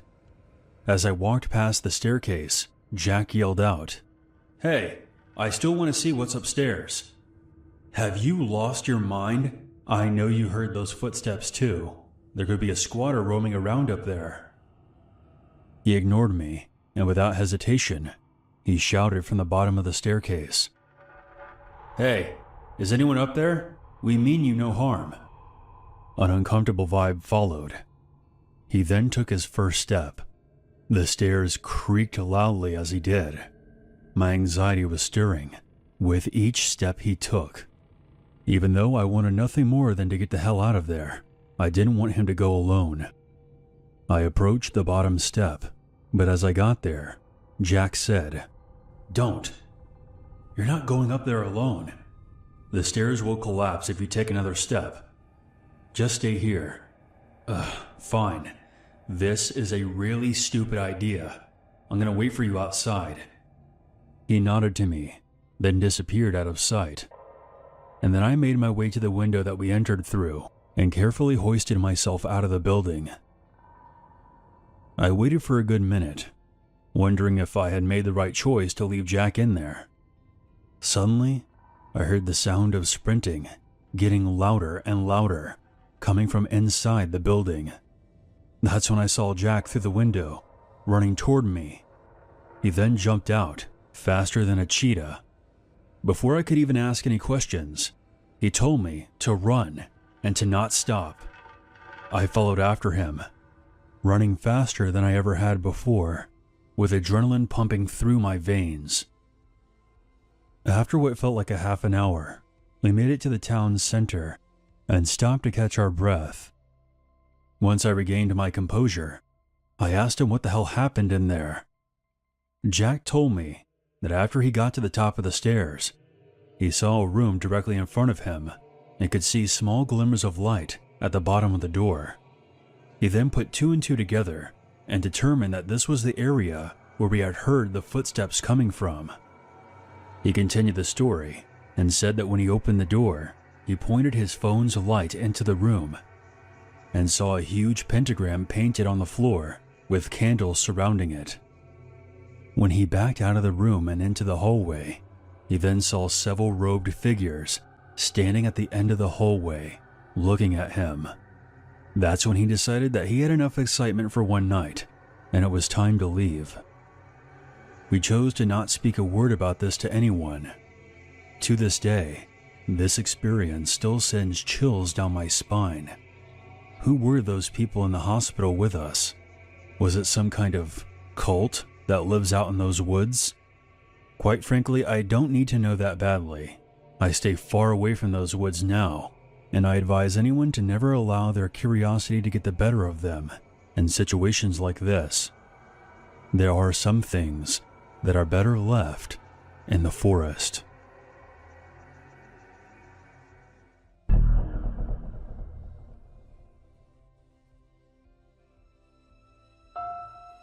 When I was around 10 years old, I had been invited for the first time to a sleepover at my friend's house.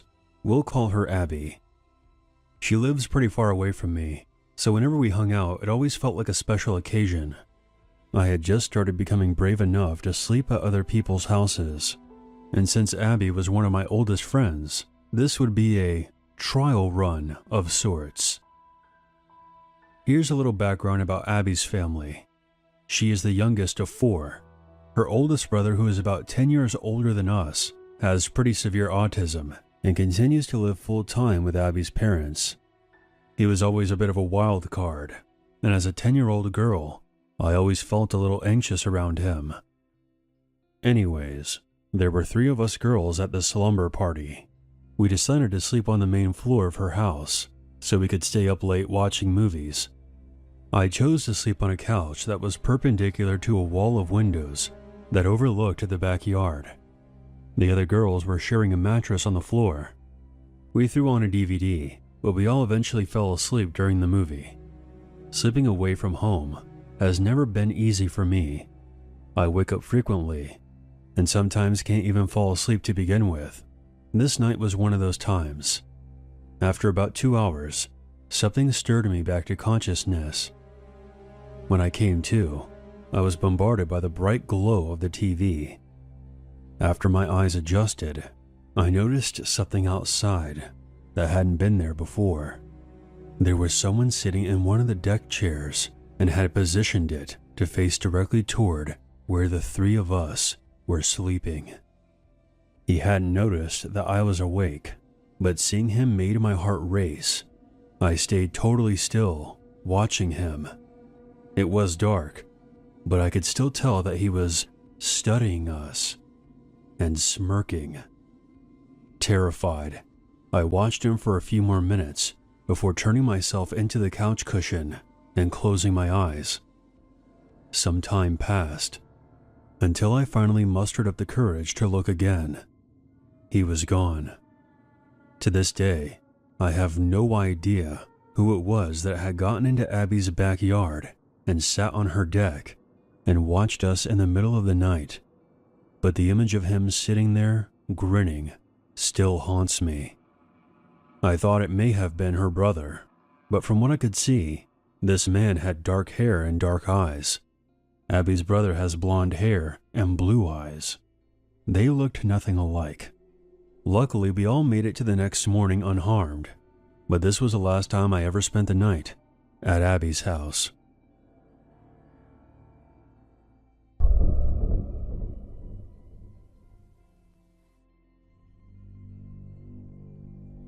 I was 11 years old when this occurred. It was a weekend, and I was supposed to spend it at my friend's house. For 11-year-old me, this was very exciting. Having been slammed with schoolwork the entire week, I was to spend what I believed to be Friday night sleeping over, and the entirety of Saturday, and would return home that evening. What made it even better was the fact that her parents had an event they could not avoid, and trusted us to stay in their 2-story house for the 6 hours they would be gone for. Back then, the idea of spending the whole night alone with my friend was great. No interference, and a whole 6 hours of games and movies on their huge TV. But it turns out, my friend had other ideas. I arrived at her house just short of 8 p.m. It was already pretty dark out, and her parents had waited for me to arrive before telling us about the emergency contacts, dinner, and such. They also reminded us to make sure their 4-year-old Labrador was inside by a certain time, as it was supposed to rain later on, and his kennel had a few loose panels which leaked when it rained. After they left, we watched a few shows, had dinner, and were chilling in her living room playing cards. That's when Sid, my friend, had the ingenious idea of exploring a fenced-in plot of land that was just down the street. The area was overgrown with plants and weeds. We got the dog inside, grabbed the keys, and left the house to make the short 10-minute trip. It would have been around 10 p.m. by this point. In retrospect, this is where we still had a chance to avoid this particular encounter, but being the curious and daring 11-year-olds we were, we ventured out anyways. Rather uneventfully, we arrived and climbed over the fence. Luckily for us, the fencing was run down enough in certain places for us to make it through pretty easily. Once inside, Sid suggested that we sit a few meters away from each other for as long as we could, until one of us was too scared to continue. Remember, we were both 11. This was our idea of fun. We faced each other and walked backwards until there was just enough light to see the general silhouette of the other. After what seemed to be a good 10 minutes, I saw Sid rise up and start walking toward me. She seemed to be walking rather fast as well, jumping over rocks and debris at a daring pace, even getting cut by some thorns in the process. She came up to me, and just as I was about to laugh at her and call her out for being scared, she told me to get up because she had to go feed Shaggy, the Labrador. I remember being very confused because her parents had already filled his bowl with food before they left, but I saw the look on her face. I had never seen her this pale before. It looked like she had just seen a ghost. So without asking any questions, I said okay, and we made our way back over the fence, albeit in a very tense and quick manner. The moment my feet touched the ground, I felt Sid grab my arm, and we began sprinting down the street. To put things into perspective, I had a bruise where she grabbed me for the next 2 weeks. We ran like hell, arriving at her house and went through the metal gate in her front yard. She handed me the house key and told me to unlock the front door while she deadbolted the gate's various locks. It was at this point I was starting to panic. But we got into the house, where Sid then proceeded to run around, locking and closing all the windows and doors, as well as pulling the curtains shut. I was very confused as to why she was doing all this, and so was Shaggy, who just stood there watching her. After about 10 minutes, she came back into the living room.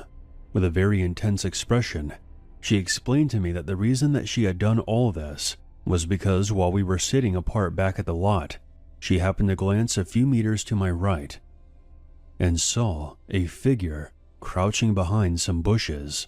She thought she was imagining it at first, until it crept closer to where I was sitting. They seemed to be unaware that she was watching them. She didn't want to startle me or let the person know that she had seen them, so she made up the story about having to feed her dog so we could get out of there without alerting the figure who was still crouching there. After hearing this, I was quite shaken, and we hugged for a few minutes, deciding not to tell our parents, as they had very much warned us not to go out, and we didn't want this to be the last sleepover we had together. So we thought it was best to keep this to ourselves. We peeked out of the window into the streets, which seemed to be empty as far as we could see. We put this event behind us and decided to continue having a fun sleepover. I would love to say that this is where things ended, but what happens next has stuck with me to this day, and I still get scared just thinking about it. To give you an idea of the layout of her house, a concrete wall surrounded the home. It had one entrance in the front where the metal gate was. The house itself had 3 potential entry points. The obvious 2 are the front and back door. The third was an exterior basement entrance. Those of you who live up north will know what I'm talking about. It looks like a cellar on the side of the house. It had a metal door with an inside lock. So an hour or so after the incident, we were upstairs in Sid's bedroom playing games on her computer when we heard the dog barking downstairs. Shaggy was growling at something. Keep in mind that her dog was mostly friendly. He rarely ever growled or barked aggressively. Sid went to go check on him. When she returned a short time later, she informed me that the dog was standing near the front door, growling. We were very confused. This was unusual for him to do. We thought maybe a stray dog or cat might have wandered onto the front porch or something, so we decided to go to the balcony that was attached to her room, which overlooked the front yard, and out into the street. Instead of seeing what we assumed to be a stray animal, we looked down to see someone standing in the front lawn. In the very limited light we had, we could make out heavy layers of clothing and a head full of hair that looked very matted. Shaggy had joined us on the balcony and was wanting to be let outside. We crouched, and just as we were about to discuss what we should do, we heard what sounded like the front door rattling, as if someone was trying to open it. We crept back downstairs, only to realize that the person was now at one of the windows next to the door and was trying to open it. The realization hit that they were trying to find a way inside by going around the perimeter. Just as we were about to retreat back upstairs, my friend grabbed me again, and in a hushed tone, she told me that she had forgotten to lock the basement door. We both looked at each other. If the intruder managed to get inside the basement, there would only be a flimsy lock on the inner basement door, separating us from him. At this point, we heard more windows being shook behind the house. We were lucky that he had chosen the opposite side of the house from where the exterior basement door was located, but he would eventually reach it. Sid told me to wait in the hallway with Shaggy while she went outside to lock the exterior basement door. She informed me that if she was caught, I was to let the dog loose. We were both terrified, and since we didn't have time to think about it, I stood guard while she left through the front door and ran around to the other side of the house. I could still hear the windows being shaken as the intruder was still looking for an opening.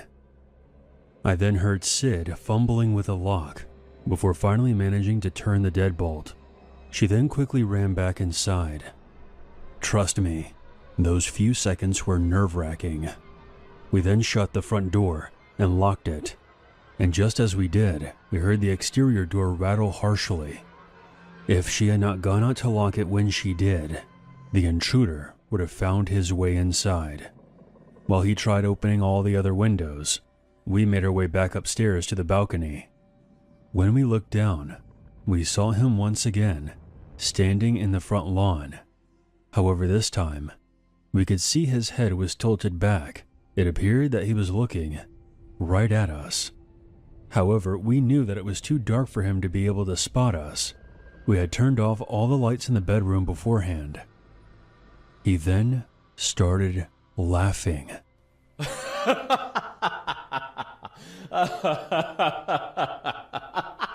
He then got down on all fours and crawled around the front lawn of the house, all the while still laughing like a lunatic. In retrospect, this was a very disturbing individual. We should have absolutely called the police, but being the terrified 11-year-olds we were, we still didn't want to get into trouble. We had led this crazy person back here by breaking the rules. He continued crawling around for nearly half an hour. He then stood up, then made his way over to Shaggy's kennel in the corner. He used it to hoist himself over the wall and jumped down on the other side. We were still standing on the balcony, waiting and listening to see if he would return. But fortunately, we had seen the last of him that night. At around 2 a.m, her parents finally returned. The next day, they were very confused as to why all the doors and windows were closed and why there was mud on the front doorknob. We told them that we were playing hide and seek and we wanted the house to be as dark as possible. We should have told them the truth. Although we were scared, we didn't understand just how dangerous this situation was. God only knows what that man would have done to us if he had managed to get inside. I'm a 24-year-old male, and this happened to me a few years ago when I was around 21. I remember because it was shortly after my birthday in December. It was really cold outside and there was snow on the ground as we had just had a snowstorm pass through our area. I lived with my parents at the time, and my mom is not really a fan of driving in the snow, so she asked me if I could drive her to the gas station for her to pick up some cigarettes for her and my dad, as well as a few other items they might have needed. I said sure, as I wasn't really doing anything at the time, and I grabbed my keys, then following her to the car. I remember the cold air hitting your face pretty hard that night, so it had to be at least around the teens, which made the snow and whatever else was on the roads really slippery. This is important to know for later on in the story. The nearest gas station was about 5 minutes away from us, but given the conditions of the roads, it took us about 10 to get there. Once I was able to park the car, my mom got out of the car, then made her way inside the store. From where I was parked, I could see her inside the store standing in the line that was leading up to the register. I kept the car running as it was really cold and I just didn't want to be sitting in the car without any heat. I was browsing on my phone while waiting for my mom to get done, and right around that time I had seen her finally approach the register. There was a black truck that pulled up into the parking spot right next to my car. I found this a bit unusual given that the parking lot was empty, so there was really no reason for them to park right next to the spot where I was. But I kinda just chalked it up to them wanting to be as close to the entrance as they could, given how cold it was that night. No one got out of the car at first, but I didn't even notice this until I looked up to see my mom walking out of the entrance back to the car. I glanced over to the truck's passenger side window, and I could just make out a figure sitting in the passenger seat, and they were facing in my direction. My mom opened the door, then got inside, before then asking me what I was looking at. I told her about the truck pulling up well over a few minutes ago around the same time that she approached the register, but that nobody had gotten out. She first chalked it up to maybe they were just waiting for someone inside the store to come out, but when I mentioned seeing a figure in the passenger side of the car looking towards our direction, she then began to sense why I was so spooked out by it. She told me to just back out and get out of there, and that we didn't need to worry about them once we drove off. As soon as I put the car into reverse and then began to back up, the passenger door swung open and hit the side of my car. A tall, very built man stepped out from the car as soon as the door made contact with my car. I hit the brakes as soon as I felt the contact, and the man stood there before throwing his hands up at me and then staring in my direction.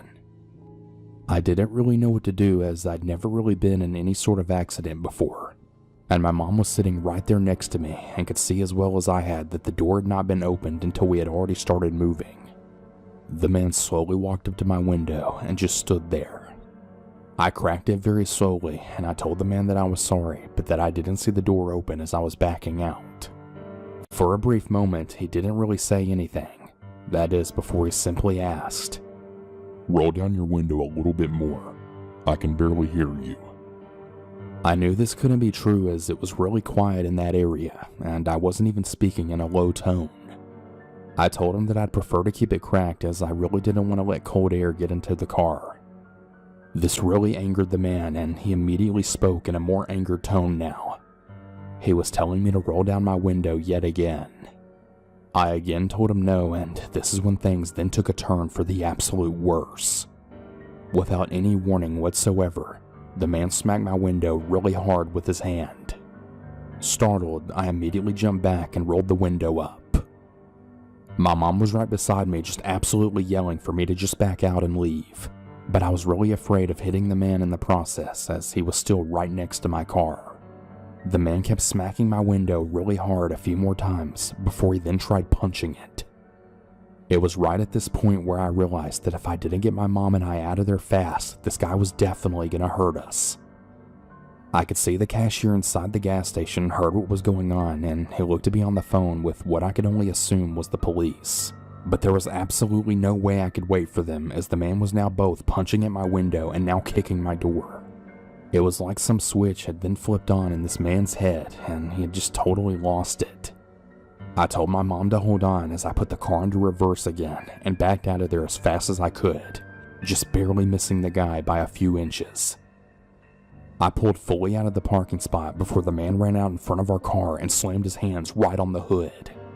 I sat there frozen, not knowing what to do, as the man looked right back at me. I turned the car wheel, then sped around him, trying to avoid him the best that I could before booking it the hell out of there. After that, I honestly thought that was the end of it. But as we made our way down the road to a stoplight, I was able to see headlights that was fast approaching from behind our car. And once it was close enough behind us, I could then see that it was the same truck the man was in. There appeared to be 2 people inside of it. I assumed the man I encountered must have been the passenger, and I guess the driver was someone I hadn't noticed before. I told my mom that it was them behind us, and she started to freak out and call my dad, then letting him know what was going on. We were still probably about 10 minutes away from our house given the road conditions, but I knew that there was no way that I could get us back to our house in that amount of time before these guys tried to ram us off the road, or whatever else they had planned for us. My dad told my mom for us to attempt to head back towards our house and that he would try and meet us halfway in his truck. She told me this, and I agreed that this had to be our best option, given that I couldn't turn around and head back to the gas station still not knowing if the police had even been called or not. So once the light turned green, I punched on the gas and sped off. I'm gonna be completely honest. I really wasn't being that cautious of the road at this point, as there really weren't any other cars at this point of the night. There were a few times where the car slid from the ice on the road, and I knew that it would only take one turn of the wheel to lose control, but I wasn't going to slow down and let these guys catch up to us. After about a few minutes of driving, we were able to see headlights right in front of us on the other side of the road. I was thinking that it had to be my father, and as we got a little closer, we were able to make out his truck beyond the lights. Very surprisingly, the truck was still behind us, still keeping pace with me given the road conditions. I could see my father cut across a midsection of the roads and then stop shortly off the side of the road. I started to slow down right as we approached and then pulled off to the side of the road, the truck still following me. As I came to a stop, the same man from before that was in the passenger seat hopped out of the car, then started making his way to our car. The driver opened his door, but before he could step out, both of the men stopped dead in their tracks at the sound of my father's voice. I suggest that both of you hop back in that car and drive right on out of here before I put a bullet in the both of you. I could see my dad walking out into the light, radiating from both his and my headlights. He had his 9mm pistol pulled and aimed right at the man's head as he stood right next to my car. I pretty much just watched as both of the men just stood there for a brief moment as my dad slowly inched his way towards them. The man then very slowly backed away towards his truck before then speaking to what I assumed was my father. "You're really lucky you got here when you did." The man laughed and jumped back into his truck before it quickly backed out and drove off in the other direction. My dad walked to my window and he asked me and my mom if we were okay. I remember telling him that other than being scared shitless, I think we were fine. Shortly afterwards, my dad followed us back home just to make sure no one else followed us. I really have no idea what those men's intentions were or why the man acted the way he did. All I know is that if I hadn't reacted how I did to get my mom and I out of there, I just really hate to think what those men would have done to us.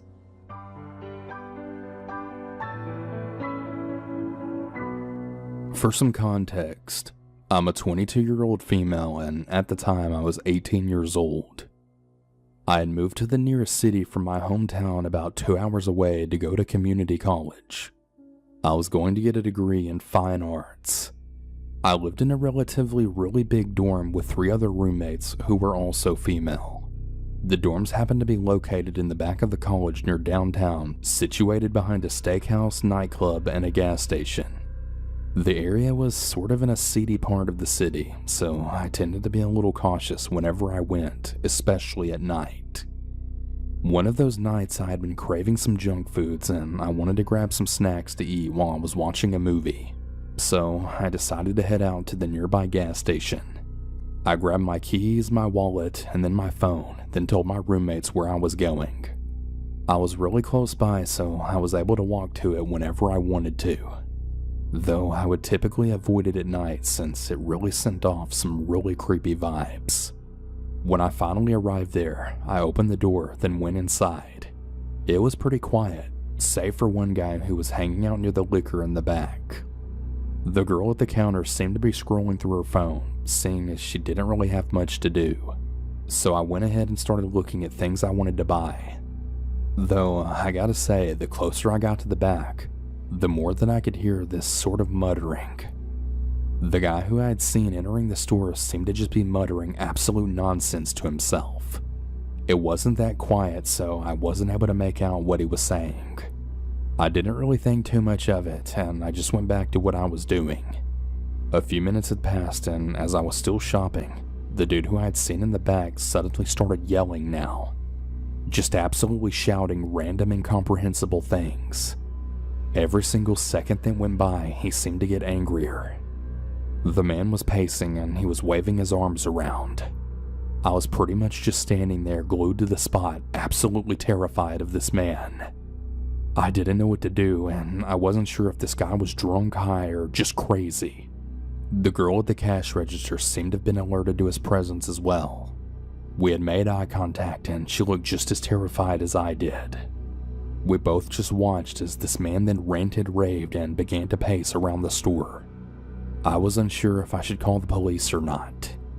I was trying to be quiet as to not alert him of my presence, as I just really didn't know what he was capable of. Another few minutes went by, and this guy then started yelling and screaming until he then walked up to the front, kicked over a few things, then left the store.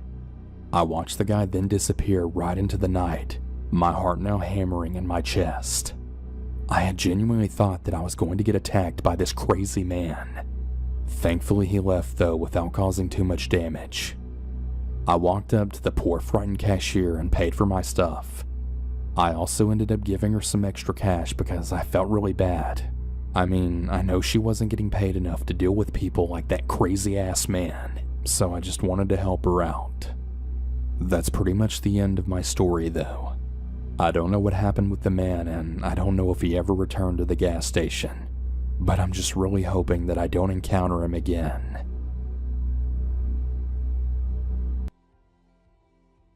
When I was 18 or 19, I decided to go metal detecting this park that was in the heart of the ghetto.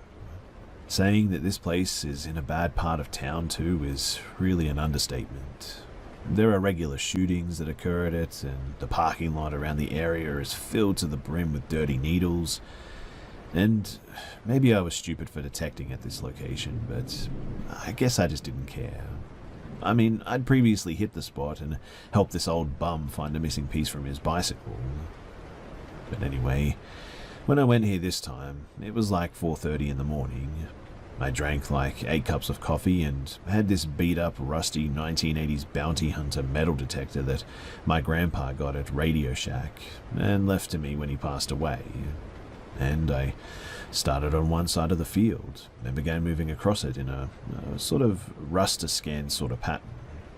I found mainly just Corona caps, pennies, and sprinkler parts in the end, but I was at about the middle of the field and got a hit that seemed like it could have been a dollar coin or a ring or something, so I started digging it. I dropped my detector on the grass and pulled out this really big knife that I had to start cutting a plug, and as I was digging, I sort of looked around me every few minutes to keep a good view of my surroundings. At one moment, I looked behind me and noticed that this older, heavy-set black dude sort of looked a bit like Wesley Willis, who was super far away from me, was starting to get a bit closer. I assumed that he was just a guy at the park, so I kept digging, but kept my eyes on him. It's worth noting too that he couldn't have seen my knife from the angle that he was at, just my detector and bag of findings. He started getting closer and closer to me, and I got really suspicious at this point.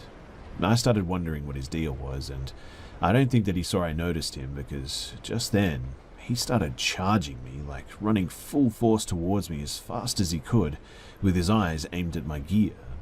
I stood up as fast as I could, and he saw my knife and immediately yelled, "Oh man, I didn't mean any trouble. I'm sorry, man," and then just ran away super fast. To be honest, I was more confused by the situation than startled, I guess, but I still got out of there pretty quickly because that, after a little bit of reflection, could have been a very close call.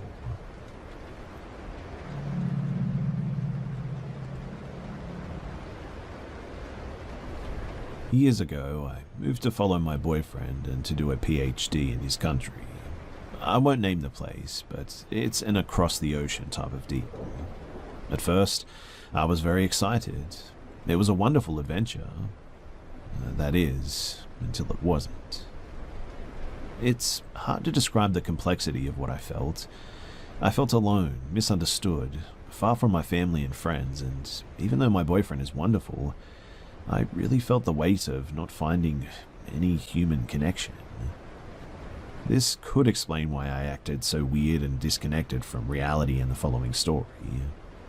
I'm also a very naive woman, and I like to see the best in people around me. This has been problematic more than a few times, but this story is maybe the worst example of where this candid attitude got me. So my boyfriend and I, we're into BDSM. We do it alone, on our own, and do not participate in events or anything. I do have an account on an own website. I go there to find new ideas for our sessions, and I sometimes, but rarely, post pictures. No face, no tattoos, nothing like that. I get contacted by interested DOMs once in a while, even though I clearly state that I'm not free. Usually they send copy-paste messages, so I just ignore them. Once in a while, though, I'd get a more, personal message and make an effort to answer that I'm definitely not interested and that I'm in a relationship. And this is how my discussion with him started. He didn't approach me with, will you be my sub, but with curiosity about how I got into BDSM, stating that he was quite new to the domain and was interested in understanding the way of life.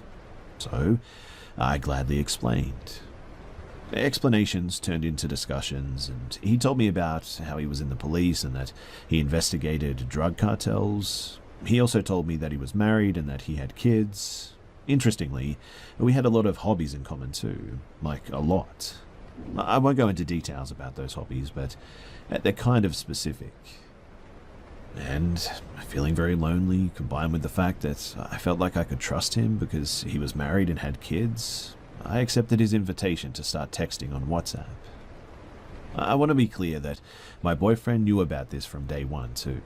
Plus, we had been talking on this website for almost 3 months before switching to WhatsApp. He was very friendly and interested by my day-to-day life. He'd share pictures of his kids and of investigations that he was working on. This went on for another 3 months too. Then, one day, he told me that he had to do an interview of a suspect close to the town where I lived and asked if we could meet for coffee. I agreed, and we met for the first time. But before anyone panics, my boyfriend was hiking with friends for a few weeks. I texted him, but he didn't have a signal. Plus, we have a very trusting relationship. He has a lot of girlfriends, and back in my country, I hung out with a lot of boys, so this really isn't weird for us. But anyway, back to this first encounter. It felt as if we had known each other for years, to be honest. We had a great time from the beginning, and I was so happy that I'd found a friend far from my country, and he knew that I loved reading thrillers and enjoyed murder investigation videos, so he showed me his gear. Handcuffs, sampling kits for small investigations, other restraints, etc. It didn't feel weird at that moment, but afterwards, I kind of understood that this could have been a way for him to show off what he could do. However, as the night went on, after grabbing drinks from a nearby bar, he forced me against a wall and kissed me. I was shocked, really, and barely managed to push him off me. I told him that it was completely inappropriate, that he was married, and that I was in a relationship. He was really sorry and felt ashamed. He told me that he felt that there was something between us, and I was like, yeah, it's called friendship. I was disappointed, to say the least, and we parted ways. Days later, after he apologized over and over again, he called me to meet up. He wanted to take me for a ride in his hometown. It's a pretty place. He's got a bike and he wants me to enjoy the scenery in his country that I barely know. And I agree. It is his hometown. He works there. He lives there with his wife and kids. Surely I'll be okay. In short, I wasn't. Again, he kissed me, tried to push for more, in the middle of a park, mind you. A park where he brought his children to play on the weekends. So I told him to bring me back to the bus station so I could leave. He did, and then proceeded to tell me a story about how he had recently got a drug seller out of hiding by modifying text messages sent by his girlfriend. He basically made him believe that she was cheating on him to get him to confront her and then arrested him. I don't know if it was true, I don't even know if it's possible, but due to what had just happened, what I heard was, I can make your boyfriend believe that you're cheating on him. And my boyfriend was still on his hike by that time. We did talk once every few days, and I told him everything about the moment that he had some cell signal. Meanwhile, I was confronting this guy about that. His behavior was really strange as he went from, "I'm sorry, I think I'm in love with you," to, "If you tell the cops, who do you think they'll believe? Their colleague or an immigrant?" I got scared and tried to cool things down with him. I just felt that he could go crazy at any moment. He clearly wasn't used to girls refusing him. At that point, I thought that it would be safer for me and my boyfriend to maintain contact with this guy, albeit with less enthusiasm than before. But after understanding how obsessed he was, I blocked him from all platforms where I knew that he had an account. But he found me. He even sent me my address, asking if I'd loved living in that particular part of town, and I never gave him my address. I guess that he could pull some strings at the station to get my info. He even came to visit me at my job at one point. I was so scared that I just played it as if everything was okay. I told him my boyfriend wanted me to cut ties with him because he was angry about what had happened, which was true, but I also wanted him out of my life. I didn't know how he would react if I told him, however. This guy insisted that I loved him, though, that I could be his mistress, that my boyfriend didn't have to know. He was obsessed by me, and he didn't hide it anymore. He told me that he wanted to have me, how we'd be a great couple, how he'd father our children. He went from "I'll be husband" material to, like, a serial sex offender too in a matter of seconds. But I refused again and again, blocking him, changing my accounts, you name it. I got scared, though, when I got calls from unknown numbers.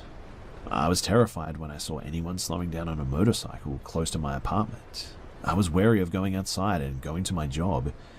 The quarantine was actually pretty welcome for me, really, and I didn't get any news from him for months. And then I broke my cell phone, and I knew that I could transfer all of my numbers from one phone to another, but I didn't know that it would unblock previously blocked numbers. Days later, I got a message from him. He told me that he had divorced his wife, that he still loved me, that he wanted to marry me. He apologized for making me believe that I was only mistress material and that I was worth so much more. He said my boyfriend didn't love me, that I deserved better, that he was waiting for me.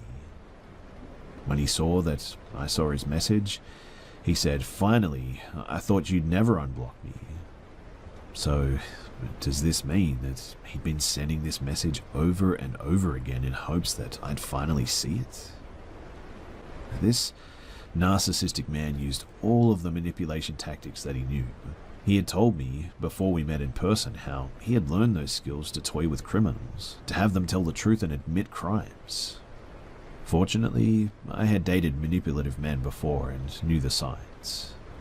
Basically, he wasn't used to not getting what he wanted. He was attractive, rich, interesting, and he knew that.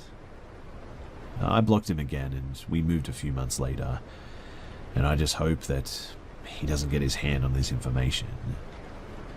I believe that his last move was trying to hack into my Instagram, as I got a notification that someone from his hometown had tried to connect to my account. This obsessed cop who has chased me for over a year now, it's terrifying, to say the least.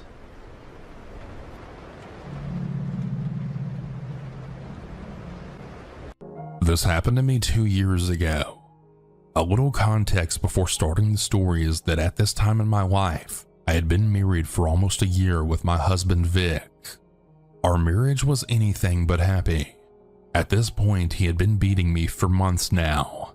We were both raging alcoholics, just living off our savings and living in a house that Vic's mom owned, so we didn't have to pay any rent.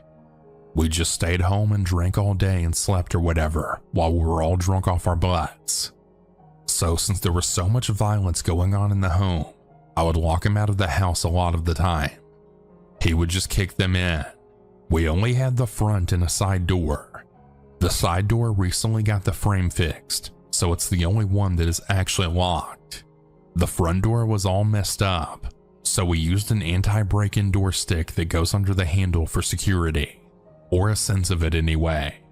The story starts out on an early Sunday morning, around 11 a.m. Vic and I have been up all night from the night before, drinking and just being wild. We were sitting on the living room floor drinking beer. The TV was really loud playing music, when all of a sudden we heard someone knocking on the front door. We got scared, thinking it could be his mom looking for him or maybe the cops, because I don't really remember if we did anything crazy last night or anything. Then the knocking turns into someone trying to open the handle and push the door to try and open it. At this point, we're just like, okay, it has to be his mom. We texted her asking if it was her. She said that she was at work. Vig carefully looked through the curtains to see who it was. It was some random tall, tan and lanky middle-aged man with brown hair. The town we lived in is super small, and we were born and raised there. We know every single person in town and they know us. I immediately started freaking out, wondering who the hell that man was. I finally looked out the curtain to try and get a picture of him and to see him myself. I was so scared, but as soon as I looked out, he started walking down the porch steps. I told Vic to run and to make sure that he doesn't try to kick in the side door. The guy was nowhere in the front to be seen. I started going around all the windows on every side of the house searching for him. There's no way he got away that fast. I went towards the back of the house in the kitchen and looked out the window. I saw him walking through our backyard and across the alley. The worst part being that Vic's mom's house is across the alley. She wasn't home and she always leaves her garage door open, which leads to a sliding door to get into her home. I was totally freaking out because our son was over at her house with Vic's frail stepdad and teenage sister. We called her and we told her to tell Vic's stepdad to make sure to lock the door. She said that no one could see anyone suspicious, but that the garage was closed now. About 30 minutes passed. I couldn't relax. I was terrified. Why was that man trying to get into our house? My car was out in the driveway, so surely he must have assumed someone was home. Not to mention the loud TV you could probably hear from outside too. I told Vic I wanted to go for a drive to see if we could locate the man and call him into the police as a suspicious person. But I was just scared that he might be watching the house from somewhere, and what if he got in somehow if we left? We left Vic's phone on a FaceTime to call me in the living room to hear if any sounds were made while we were out. We drove around a couple of blocks, then we saw him. He was walking around trying people's door handles. I was terrified. I followed him down one street. He panicked once he saw that I watched him try at least 3 different houses. I was just so in shock. I was drunk and with my husband, who I'm not supposed to legally be with, and driving. I was really scared to call 911. Then the guy ran back to our street but was still a couple of blocks away from our house. I just followed behind him slowly to not lose him. We saw him go to some old man's house we know, since we walk by his house a lot. We know his adult son is usually there, but that day his truck wasn't in the driveway, just the old man's red Dodge Ram. The random man walked right into the old man's home after seeing it was unlocked and that we were still following him. My heart dropped. What if he did something to the old man? He could rob him, kill him, anything. I told Vic to go knock on the door to get the old man's attention. I parked a house away, and Vic ran up to the old man's door, immediately knocking frantically. I saw the random man and the old man come out of the house. They all stood outside on the porch talking for about 5 minutes. I saw the old man making a call, and the random man was too. I just watched nervously. After about 10 minutes, I saw the random guy just walking away from the house, allegedly still on his phone. As soon as he was a house away from where I was parked, Vic came to the car. I asked him what was going on and if the old man knew the random man. He said the old man was extremely confused as to why the random man was in his home. He had never seen him before either. Once Vic explained to him why he came to warn him of the guy entering his house, the old man was going to call the police. But the random man's excuse was that he's not from the area but was doing a job around here, and that he broke down in his company truck. So the reason he was going around trying to go into houses was because he was looking for his friend's house that he worked with, who said that his house would be open, but that he just didn't know which house it was. But of course, that just sounds extremely ridiculous and false. The old man then asked him what company he worked for so he could call them and tell them to get him. He gave some random company name. The old man started searching numbers online to call the company, and that's when the random man got on his phone and then walked away from the old man's house, allegedly calling his friend who he said could go to his house. I told Vic to go ask the old man if he would be fine now, and ask him if he wanted us to call 911 and if he would need any help with anything else. The old man thanked Vic for coming to warn him, and that he would be calling the police and making sure that they found the guy. We just decided to go back home after that. I never got back with the old man for an update, and I never heard anything else about the strange random man being arrested on the local police Facebook. The last thing I heard was that Vic's mom saw someone that matched our description of him walking on the highway out of town. I'm really glad that he wasn't able to get into our house, and I'm glad that we warned the old man about him going into his house.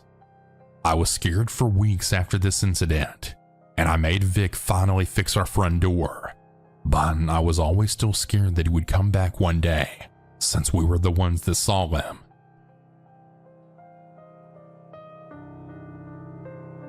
Back in 2019, I was talking to a guy that I had just met through an old job. Being around him was exciting, and I loved all of the adventures we would go on. What I didn't know is that he and his best friend were selling illegal substances from his best friend's house. I never heard of this occurring, nor did they ever do this around me. Fast forward to April 6, 2019. It's around 10:30 p.m. I was 18 years old at the time, and I'm a female. I was sitting upstairs in the game room with my now ex-boyfriend when two guys with blue bandanas around their faces walked inside holding handguns. They asked, "Yo, where's the stuff?" In return, my ex just laughed and asked, "What stuff?" There was an empty shotgun sitting beside one of the two men, and one of them turned around and grabbed it, hitting my ex square in the face. Afterwards, they forced us to go downstairs and lay on our stomachs. I had a guy on me with a knee on my back and one right below my butt, tapping the gun to my head the entire time as they searched the home. They took my phone along with other items throughout the house.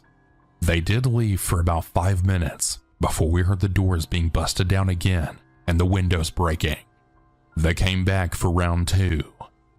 We all fell back to the ground as one of the men stepped on my ex's face where he had been hit, stating that he was lucky he hadn't been shot. They then grabbed even more items and left again. I was able to find my car keys before they came back the second time and kept them with me for the second encounter. After they left, my ex and I ran to my car as quickly as possible and then left for the hospital. By the time we had left the home, we were both covered in blood, and as when laying on the ground, my ex was bleeding horribly from the shotgun wound to his face. I'll never forget that night. The feeling of somebody else having your life in their hands selfishly, being covered in someone else's blood, and how it felt sitting alone in the hospital waiting room as I was left to soak in the thoughts of what had just occurred.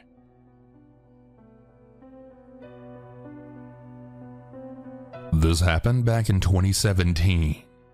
I want to start off by saying that I'm very well off in my life, and I live in a very nice house and own lots of very expensive cars and other stuff.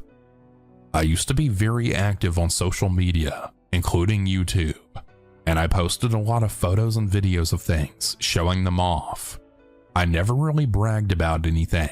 I'm not a snob, but I did show off a lot of my very expensive cars. One thing any YouTuber can tell you is that you tend to attract lots of different types of people. Trolls, Karens, stalkers, and some people that have really bad intentions. I'll admit, at the time, I wasn't too careful about some of the things that I posted, and that's likely what caused this to happen. At the time this happened, I lived in an older single-story house surrounded by woods on two sides. Anyway, it was late one evening around 11 p.m., and I was sitting in my living room watching TV. All of a sudden, I heard a loud bang, and I looked over to see the wooden back door by the kitchen getting kicked in and literally falling off its hinges, and then 4 masked men with guns drawn walking over to me. I was frozen with fear. "Give us all the keys to your cars," one of them demanded. I didn't need to be told twice. I walked with them to the bedroom where I kept my safe and unlocked it and gave them the keys, feeling utterly defenseless at the time. After I did, I felt a sharp pain on the back of my head. The next thing I remember was waking up and then seeing blood on my carpet. I looked at the clock and it was now 4 a.m. I picked up the phone on my end table and called 911. The sheriff and ambulance took about 35 minutes to arrive because I was so far away from them. While I was in the ambulance getting treated, I had made a report with the sheriff. Strangely, only 2 of my cars had been taken, and they weren't even the most expensive ones. It really made no sense at all. The sheriff said that they might come back some other time, so they would have a deputy watch my house while I was in the hospital. I ended up spending a full day in the hospital with a concussion. One of the men had hit me in the back of the head with their gun, it seems. Later that week, I had a whole new security system installed in my house and a security gate put at the end of my driveway. After that, I was a lot more careful about what I posted online. And a couple of years later, I pretty much stopped using social media completely for many other various reasons. I've also since moved from that house. So for any social media influencers out there, just be careful of what you post online. Things travel like wildfire, and you never know who's watching.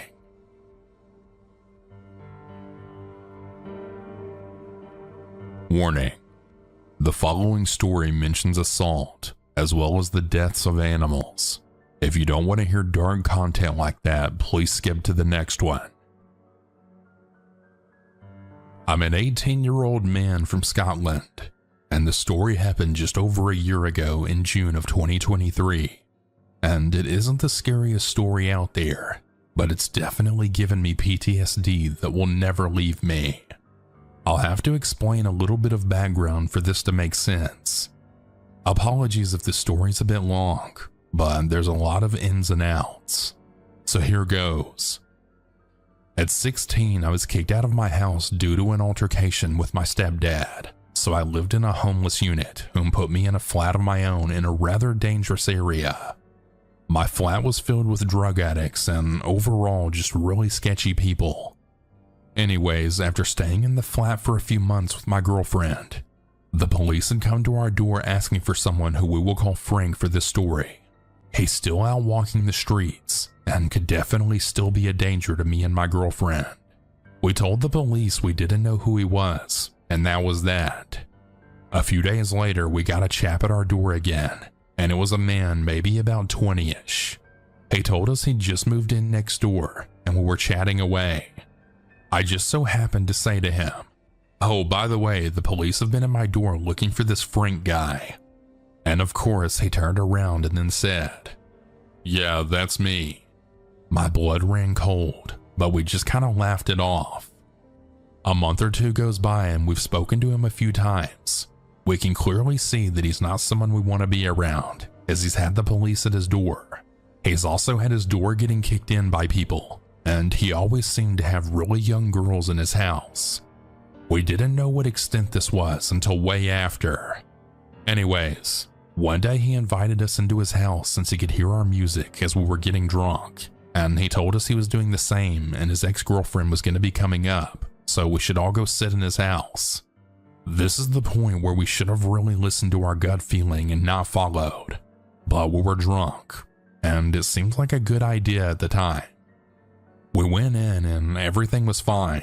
Then he told us the story about his ex-girlfriend had stabbed him and set his house on fire, killing his pets and stuff. So obviously at this point we were really uncomfortable, just thinking, oh God, who's this crazy lassie that's gonna walk in here who knows when? Then walks this tiny, skinny little girl who looked like an actual child. I felt sick instantly. But that's a situation you can't exactly just up and leave. So we stayed for a bit, learning a bit more about her. It wasn't until she turned around to me and then said, "Aren't you my friend's big brother? I'm friends with her in school." And she actually said the name of my little sister. My heart sank instantly, as my little sister at the time was only 14, meaning this girl had to be around the same age, and this man was 20 if not older. We eventually asked what age she was, and she told us 15, to which he then interrupted and then said, "No, you're 16.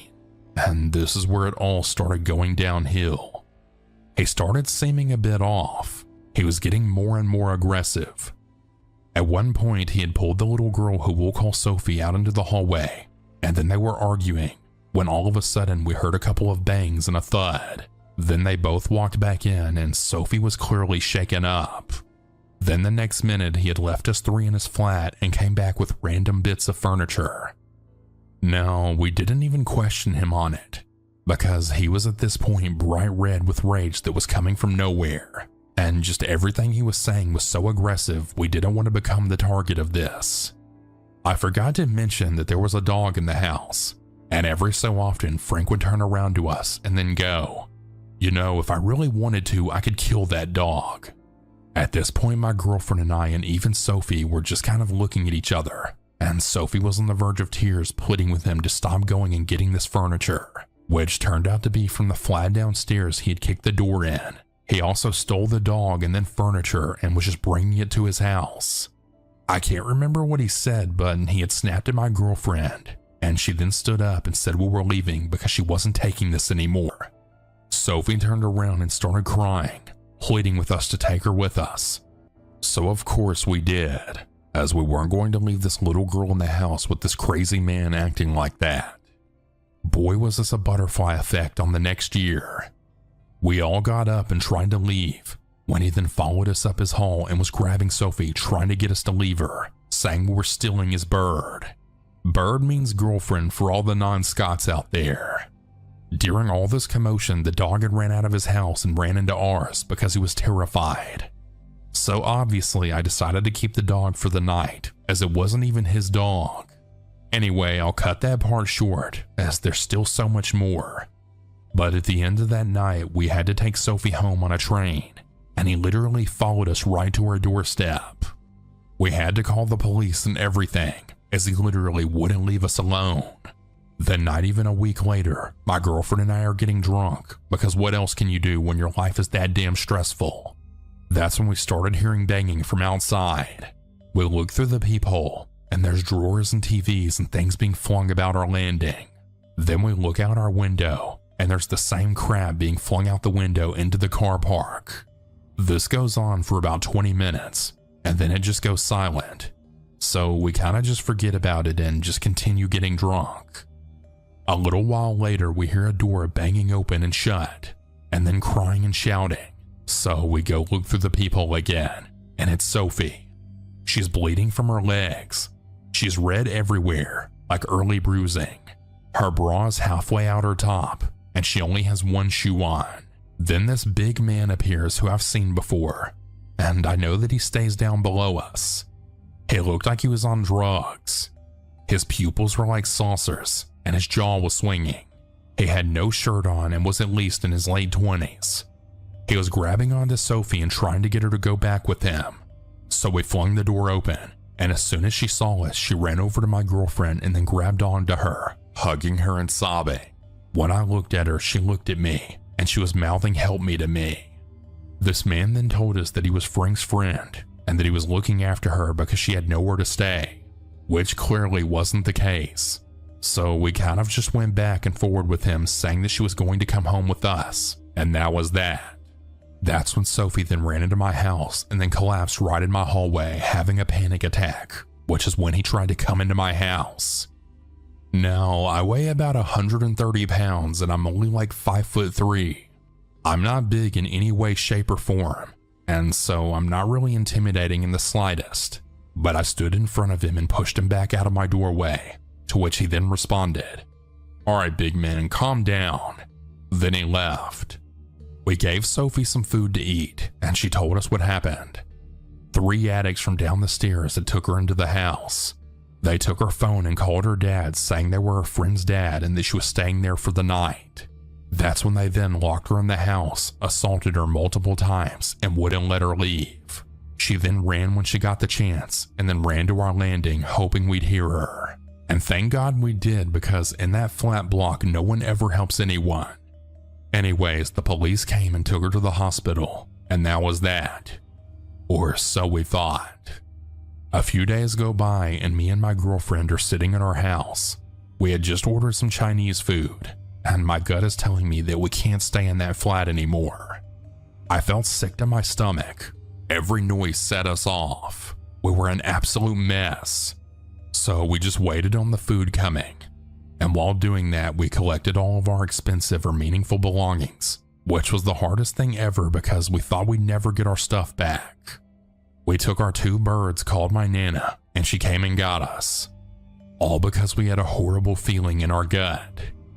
Fast forward the next day, and I'm at work when I get a no caller ID phone call. And as soon as I see it, I just knew it was the police. I answered and hysterically started asking them if my house had been broken into, to which they then replied with, "Would you be able to make your way home right now?" confirming my theory.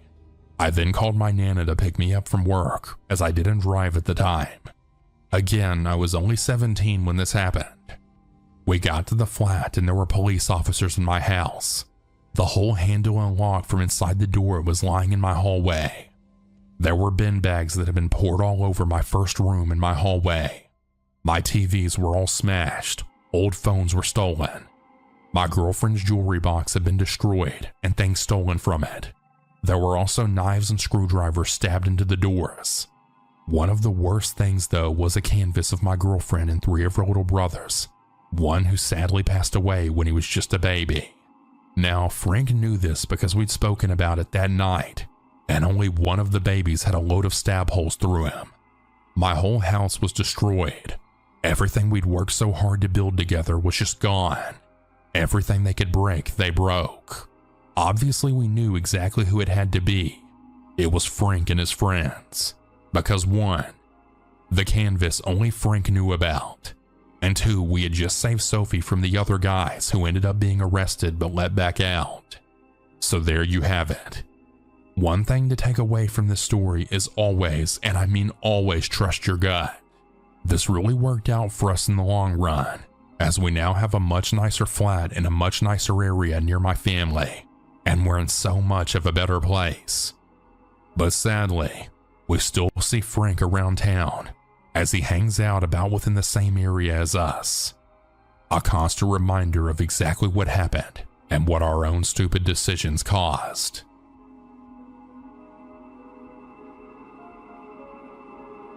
So about 12 years ago, I was 9 years old, and I was home alone with my 12-year-old brother.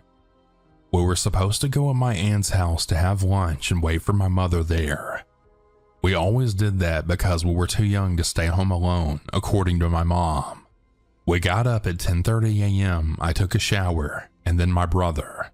After that, we were both in the bathroom just brushing our teeth and finishing up, when we heard someone knocking on our door. Since every time someone knocked on our door, they turned out to be a salesman or Jehovah's Witness, we kind of just waited for them to go away. After a couple of minutes, I went to see if they were still outside through the window, but no one was there. What a relief. We continued getting ready when we saw a shadow go by through the bathroom window, which was kind of like a small square made with that kind of glass that makes everything behind it really blurry. We waited and watched just in case it was a bird flying by. When a hand hit it clear as day, we got scared and we didn't know what to do. My brother had his cell phone, so he immediately called the police. While it was ringing, we had heard a loud bang at the door. Someone was brute forcing it. I don't know if they were kicking it or ramming it or what, but it was one of the most frightening things I've ever heard. My brother told me to lock the bathroom door, and so I did. It took 5 bangs until the perpetrator could finally bash open the door. Then the police answered. I remember the exact thing that my brother said. He was whispering. His voice could barely be heard. Hello, there's someone in our house. I think they're stealing. Then a pause. We're at our house. And he proceeded to give our address. Then another pause. I'm with my little brother locked in our bathroom. Please hurry.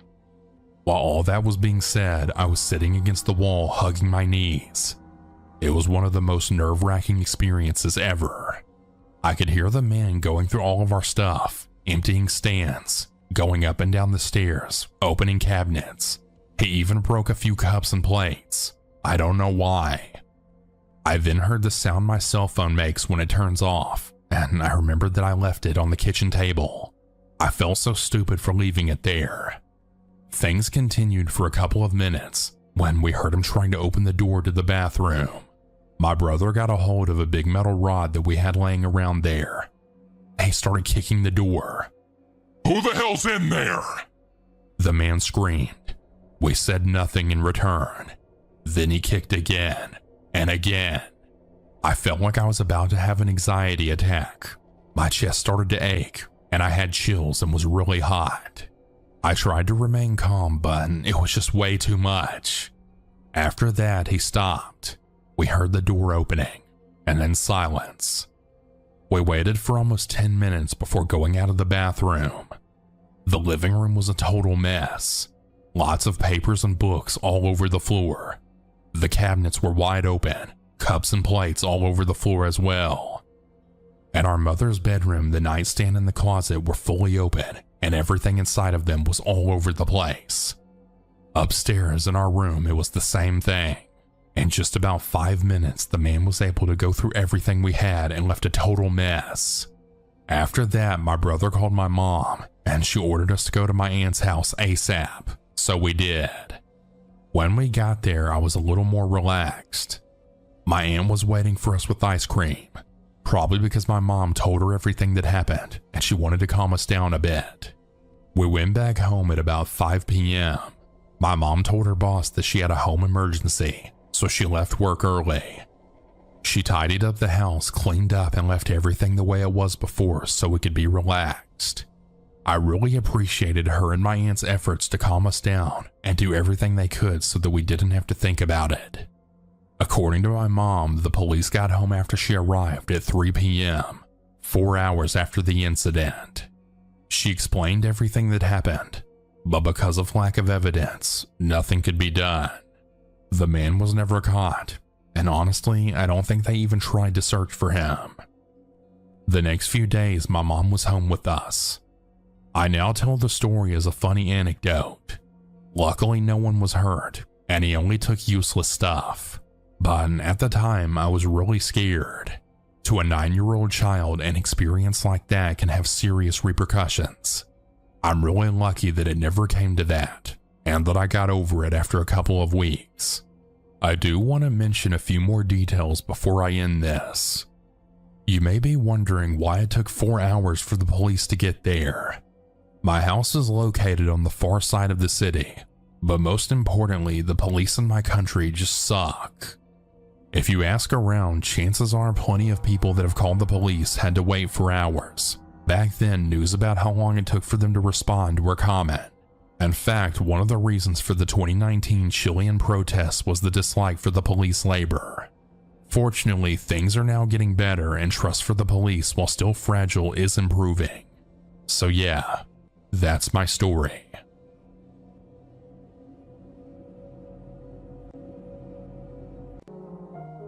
I live in an apartment complex.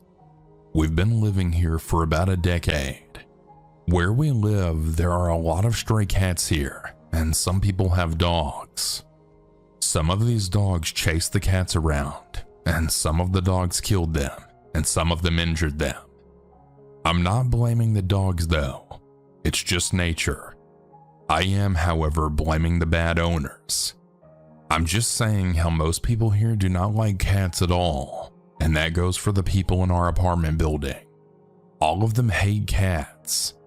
We have a grandpa who lives downstairs who swats at them with a fly swatter, hits them, and threatens them. He's an awful guy with 3 children, and their father and the grandma hang around a lot outside, and I often heard the grandma teaching her children to hate the cats as well. Now on the 2nd floor, this is where the evil neighbors reside. On the 2nd floor, there's a back door that leads outside as the 2nd floor is on a hill. We often leave back there at night to give the cats food, and we found it quite difficult to do so in these past months. Now we have to go out back and then walk towards the side of the building to give the cats our leftovers. A few months ago, my dad came in and said how the neighbors are putting spices like paprika, garlic powder, and other spices on their windowsill and air conditioner to hurt the cats if they smell it. I immediately went outside and ripped some dirt off the ground and wiped it off and splashed some water to get rid of the dirt, because obviously if you do that, you're a piece of crap. What's worse is they literally own a cat, so it might be abused.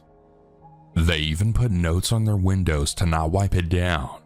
They stopped for a few weeks, but yesterday they put a ton of crap on their window and I wiped it off. And then today they put a security camera on the window, and I went outside and took a picture for evidence. Now we have a note from the manager on our door saying that I wiped it down, and they have 0 proof of this, so I'm saying I didn't. But they're saying that I tried to get under their windows and break in. It's just a warning notice, but I'm not sure what to do. I really love the cats. I grew up with them, but I just don't understand these grown-ass adults having beef with a minor and some cats, seeing as they have their own cat. I would also like to add that the managers are horrible. They hate animals and they put notes on all of the apartment doors to not feed them or give them water. But what they don't realize is the cats are saving them from lawsuits, seeing as snakes like copperheads keep lurking around here, and some snakes have even gotten inside the apartments. The managers are also buddy-buddy with other residents and let them break the rules. They literally didn't kick their friends out when 2 grown-ass adults jumped me and my older brother because we called him names when he abused a cat right in front of us. That's just how evil these people are.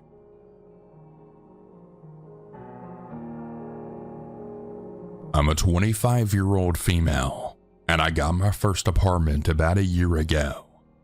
When I moved in, I was nervous but excited about the opportunity. A few weeks after moving in, I bought a puppy so that I wouldn't feel so lonely. My key broke in my door, so I had to call maintenance to come fix it and let me into my apartment.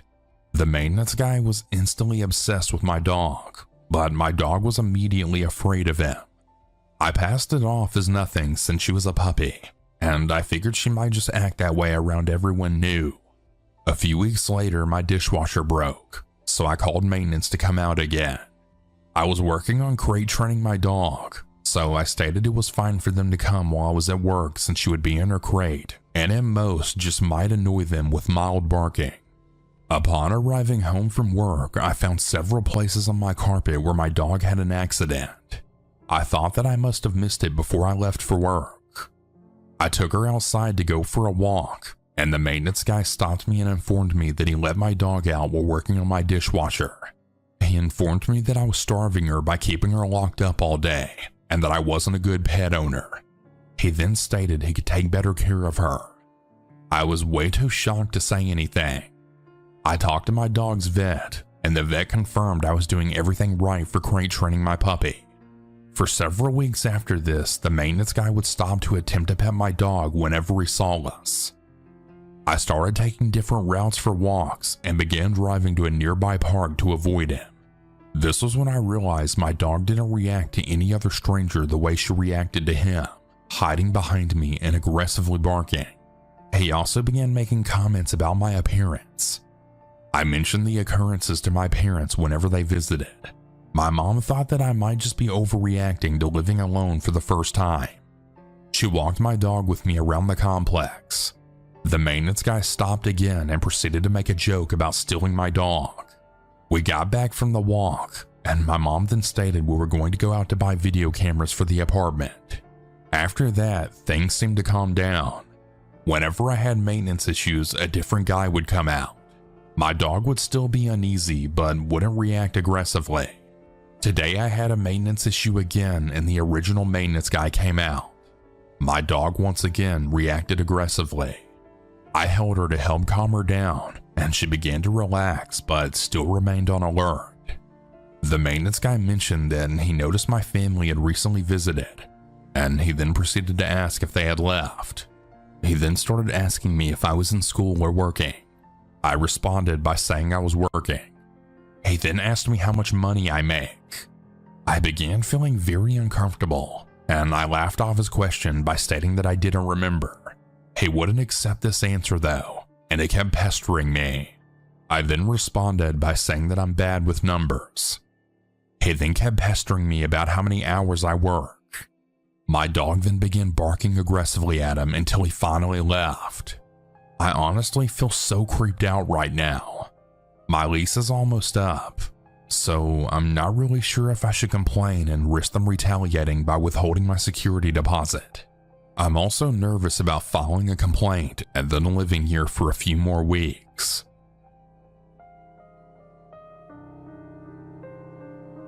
This happened last night. For reference, I'm a 22-year-old female, and my husband is 25 years old.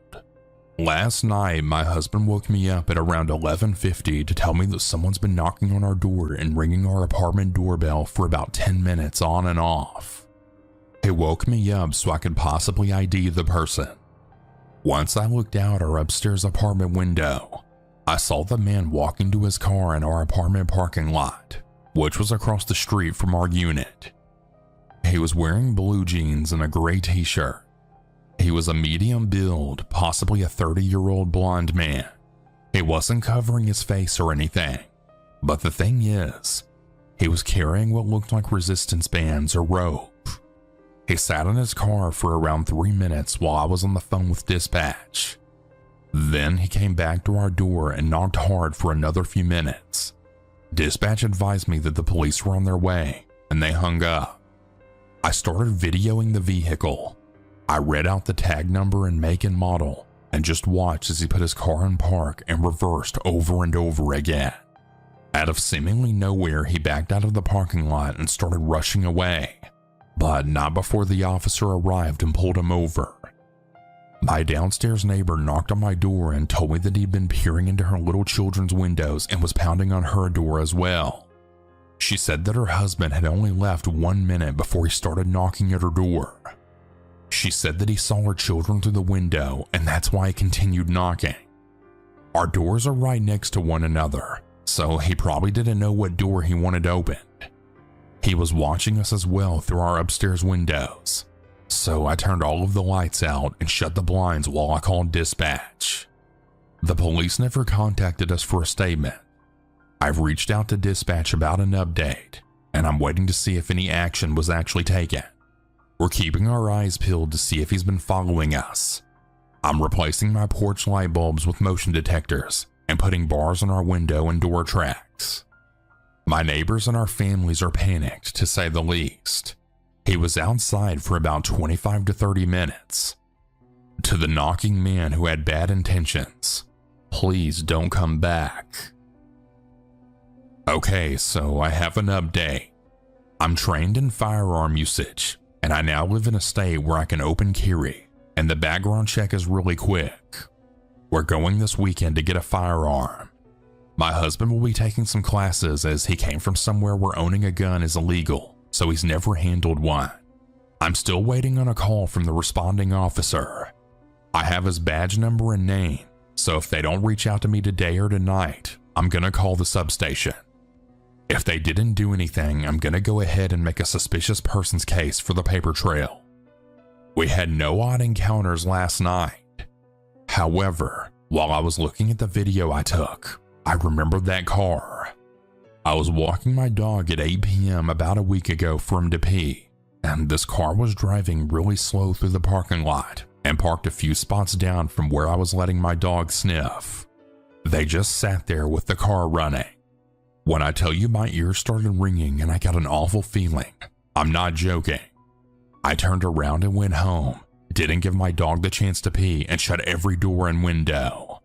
I think this man has been stalking out our apartment building along with me and my neighbors. I think he wanted to get in where those children are. I'll update more when I have new information. Update number 2.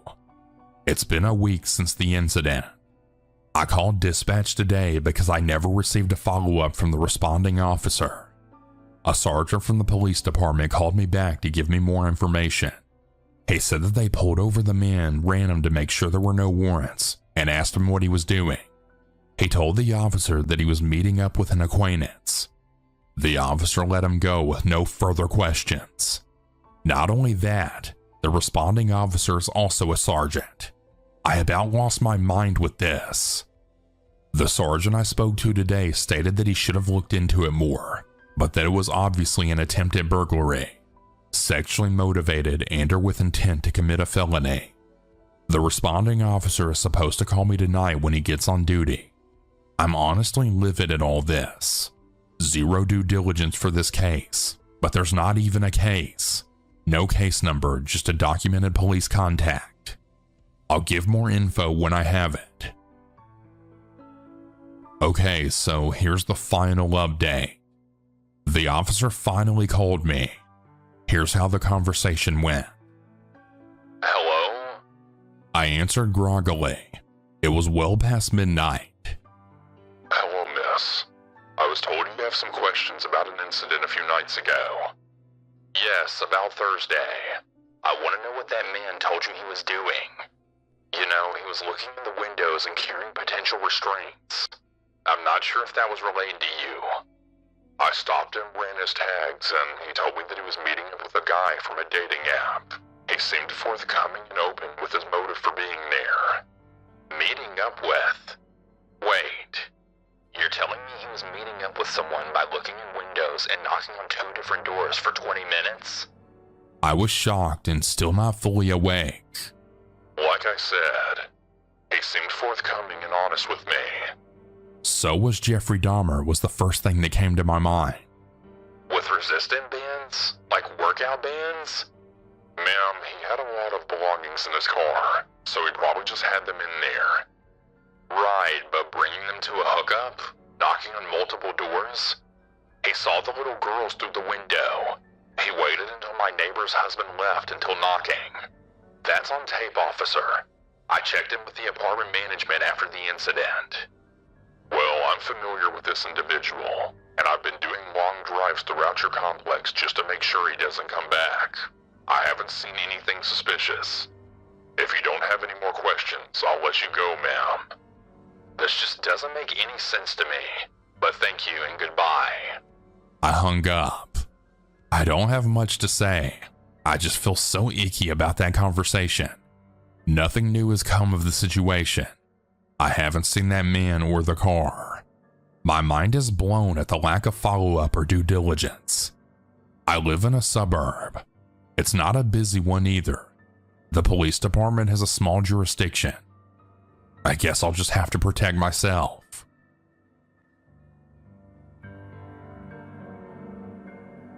I've lived in the beautiful city of Los Angeles for about 8 years now.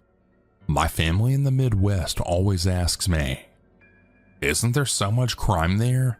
I don't know how you deal with it." But other than getting my car battery stolen a few times and the terrifying incident I'm about to share with y'all, I haven't really encountered much. This occurred in an apartment complex in Hollywood where I was living with 3 roommates about a year before the pandemic hit. For those who haven't been to Hollywood, let me set the scene. Most of it is the complete opposite of the glamorous celebrity-filled mecca that we're shown in the movies and pop culture. Maybe it really was glamorous at one point, and those remnants can be felt in some places. But now it seems to be a magnet for the sketchiest people you can imagine. It's extremely dirty and sometimes it feels unsafe to walk the streets by yourself during the day, let alone at night. I'm a woman for context. You truly never know who you'll run into, and I don't mean that in a good way. Now for the apartment complex itself.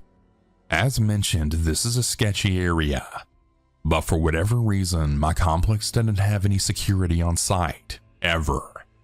I've lived in far less sketchy apartments in LA that had security patrolling the building at all times, so not having any just seemed a bit insane. To make things worse, the complex would rent out certain apartment units to Airbnb guests, meaning that randos were entering and leaving the building 24/7. Both of these elements contributed to what happened on the night in question, which also happened to be the day I moved in. So on this day, I was almost done moving all of my stuff in. It was around 9 p.m. that night, and all that was left to carry inside from my car was a suitcase full of clothes and a stack of records. I walked into the lobby of the complex carrying this stuff and waited for one of the 2 elevators to come. As I was waiting, a group of about 3 to 4 people entered the lobby who were clearly here for the Airbnb, judging by their luggage and wide-eyed sense of wonderment. As this group came in the lobby doors, which were entirely made of see-through glass by the way, I noticed a man lingering directly behind them. My first glance at this man filled me with a feeling of dread. You could just tell that this was someone off the street who did not need to be entering this building. He was tall with wild hair, wearing a filthy wife beater that I'm assuming was white at one point. He had a dangerous dead-eyed quality that communicated to me that he was out of it, on drugs, drunk, or something else. Not sure, but I knew that I did not want this man in my building. The group of tourists continued chatting to each other, completely oblivious to this man trailing them. To my dismay, they allowed him to stagger into the lobby right behind them. Now myself, the tourists, and the man are all standing at the front of the elevators, the tourists still seemingly oblivious to how unhinged and potentially dangerous this man seemed. As both of the elevator doors opened at the same time, I scurried into one, and the tourist shuffled into the other.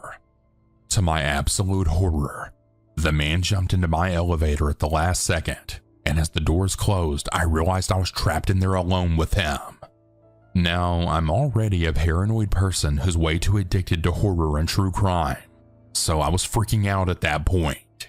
I was standing as close to the front of the elevator as possible while the man stayed toward the back.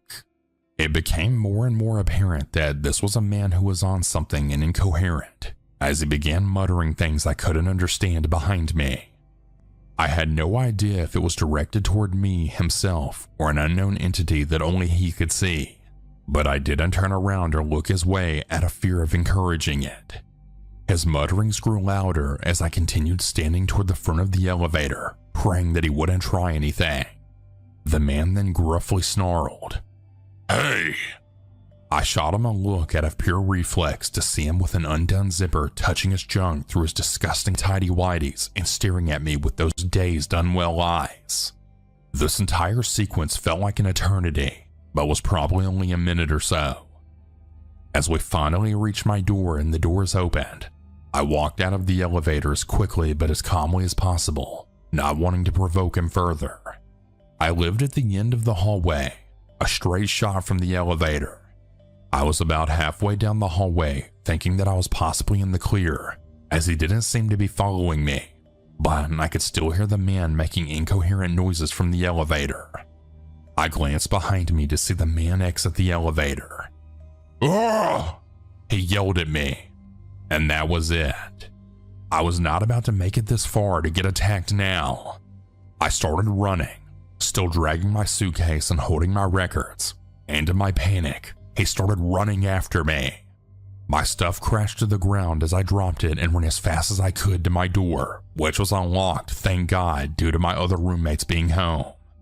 As I slammed the door shut and locked it, the man reached our door, muttering and growling.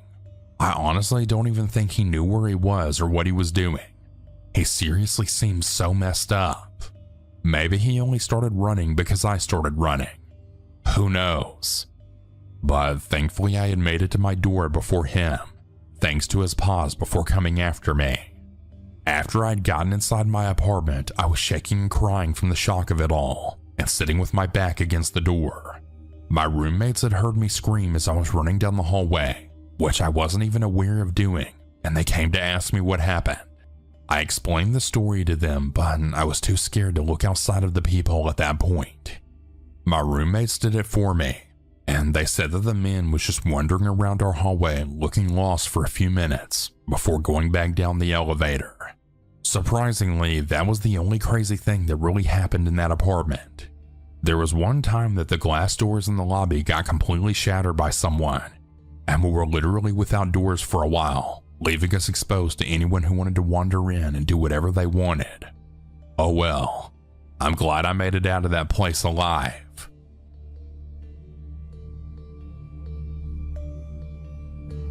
First off, I feel incredibly stupid saying this, but my front door was mistakenly left unlocked. Both myself and my boyfriend thought the other person locked it when we came inside. I almost always double check before bed just to make sure it's locked, but I was running on 3 hours of sleep, and it very unfortunately slipped my mind. That being said, to make things clear, my boyfriend works night, so he's almost always awake during the night and sleeps during the day. I work days, so my sleep schedule is nearly opposite. Every Saturday morning, I load up our 2 baskets of laundry into my car and wash it at my mom's house since she lives close to where I work, and our apartment complex doesn't have a washer or dryer. I specifically do it every Saturday because it's the only day of the week that I get out of work in the morning and have time to do it, so it works out well. I have Sundays off, but I like to stay home that day, and since my mom's house is nearby work, it's not an issue. I called my boyfriend on my way home and chatted with him during my drive, and ended up getting the 2 of us Taco Bell for dinner. He came outside when I arrived home at about 6 p.m. to help me carry everything inside. Like I mentioned, we were both distracted by food and carrying everything that we both just forgot to lock the door upon coming back inside. Oftentimes I carry everything inside alone since he's usually still sleeping. We both ate dinner and then went to our bedroom to lay down. He fell right back asleep, but I was awake for a couple of hours playing my Switch. At about 8 p.m., I got up and put my Switch away and passed out very soon after in bed with him. My boyfriend got out of bed approximately an hour or 2 after I fell asleep and then went into our computer room so he could play some games himself. I have no idea how I slept through all of this, but it's so horrifying to think about. He said he heard a small knock on our door, and then immediately a man walked into our front door and living room. The computer room where my boyfriend was sitting is directly down the hallway from the living room, so he stood up out of his chair and started walking toward the man, and then loudly said, "Hey man, what the hell are you doing? Who the hell are you?" Meanwhile, I'm asleep in the bedroom right off that same hallway that he was walking down to get into the living room and front door area. I very vaguely remember hearing him say, "What the hell are you doing?" But I thought he was just talking to our cat, so I passed right back out. My boyfriend said the guy was wearing a face mask that was pulled down, and he was stumbling over his words and said something along the lines of, "I'm supposed to be here?" They said just knock and come in. And my boyfriend told him to get the hell out and that he had the wrong place. And the guy then backed off into the hallway out of our apartment complex. The guy said something like, "They told me room number 350 or something like that, but I couldn't find it. They wouldn't give me an exact address." My boyfriend then threatened to call the police if he didn't leave, and thank God he actually left. Personally, I think he should have called the police anyways, but I'm not really sure what good it would have done at this point. I know I'm probably being completely paranoid, but I keep thinking about what if this man thought I was home alone, since my boyfriend used to work every Saturday night until recently. Our curtains in the bedroom were cracked, and he could have seen me sleeping in bed and thought I was alone. The way he was stumbling over his words trying to come up with a reason that he walked into our apartment does not sit right with me at all, especially since he said they wouldn't give him an exact address. Then why would he have gone directly to our door? My boyfriend didn't hear him trying random doors or jiggling our neighbors' handles to see if they were unlocked, so it seems as if he went directly to our door. What if he knows my routine? I know he could have been genuinely telling the truth and was supposed to meet up with someone, but the whole thing has me so freaked out. How am I not going to overthink this in today's world as a woman? What if he didn't even knock, but my boyfriend just thought he did and it matched his story? I just keep thinking about what if my boyfriend wasn't home? I would have slept right through this man opening our door. Who knows what he could have done? I like to think I'm normally very cautious, but I'm definitely going to only load up my laundry in my car when it's light outside, even if that means loading it up the day before.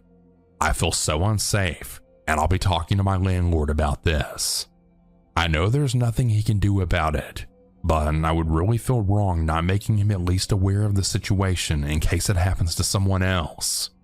Does anyone have any advice or precautions that I should take? I just want to know if there's any red flags someone else might think of that I haven't. Of course, now I'll be checking 10 times per day if my damn door is locked, and I'll likely not be able to sleep without a weapon near me.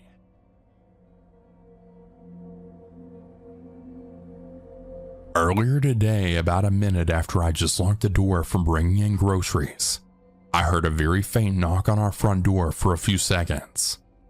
I approached it to see who the hell was there, and I heard the bottom lock unlock itself and the knob twist, but the deadlock kept the door in place. I had my hand on my concealed pistol while my heart was racing really fast. I looked outside, and he just stood there, backed away, and then relocked the door and walked off. The person I saw was the same maintenance man who's been coming to our place the past month to do work, but every time he showed up it would be uninvited, and he would never stop knocking, as well as stand outside the apartment for up to 15 minutes once until confronted. And when I told him that he couldn't just show up uninvited with zero notice, he smirked. Yesterday my mom caught him staring at her for an uncomfortable length of time while she was doing some car cleaning. Just freaking why? This guy has been giving me massive creep vibes from day one, and now unsurprisingly he's trying to break in uninvited.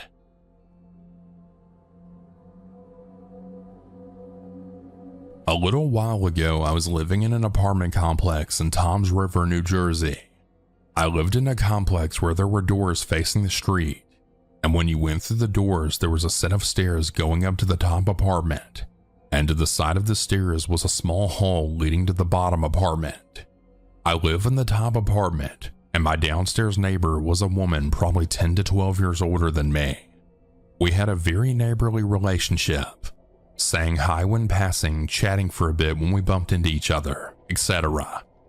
After I'd been living there for 3 months, I could tell she had a crush on me because it seemed she would go out of her way to be outside her apartment whenever I was, and she would get flirty with me.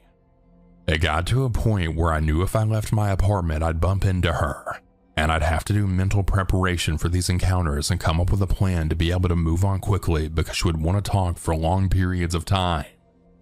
Anyway, I was dating someone at the time, and I made sure to mention this to my neighbor since I thought it would make her back off, but it didn't.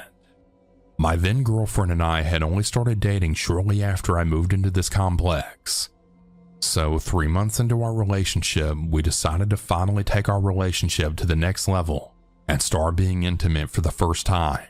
So we made plans for her to come over, and she would plan to spend the night. Now, I'm really cheesy and I try to do romantic things, so she was coming over at 10 p.m. that night, and I was vacuuming and cleaning at like 8 p.m. All of a sudden, there's a knock at my door. I see through the peephole that it's my neighbor. I thought maybe she was going to tell me I was being too loud with my cleaning, but I'm a pretty considerate neighbor, and I didn't think I was being too loud. So I open the door and she has a smile on her face, and she just starts making small talk with me. Things like, "So I hear you're cleaning up here. You expecting company tonight? Is it your girlfriend? Are you guys gonna have sex?" Like, it felt like she was interrogating me and asking me things that she didn't need to know. I told her that I was having company over and that we would keep it down, and that she didn't need to know who was coming over. She responded by saying that she felt that she should know who was coming over because the noise could impact her. I don't remember how I got her to leave, but I finally did. My girlfriend came over, and we did indeed have sex. Like I said though, I'm a considerate neighbor. I keep things down. But there are some things you can't exactly prevent, like the sound of the bed moving as you're doing the deed. Anyway, the next morning my girlfriend had work, so she got ready and I walked her down to her car. I had the day off, so I was going to get some gaming in and reflect on the incredible evening that I had previously. When I got back to my apartment, there was my neighbor waiting at my door. She told me that she had heard everything last night, and it had sounded incredible. She did not hold back telling me what she was doing to herself while she was listening to me and my girlfriend. She would go as far as to say things like, "At about 11, I heard this noise. I can only imagine she was doing this to you or you were doing this to her." And I was very creeped out. I told her that she needed to stop or else I would have to tell management that she was invading my privacy. Needless to say, my girlfriend and I never did it at my place again unless I knew that my neighbor was out of town. I told my girlfriend all about it and she was furious, understandably. She even confronted my neighbor and told her that it was not okay that she did that, nor was talking to me so much. Since we never did it in my apartment again during the year I lived there, I just had to put up with running into my neighbor and her insisting on having long conversations. I was very happy when I moved to another town. The absolute best times of my life were back in college, back when everything was new and seemed like the world was just wide open, waiting for me to take whatever I wanted from it. It was around 2010, and smartphones were everywhere, and social media just wasn't a distraction anymore.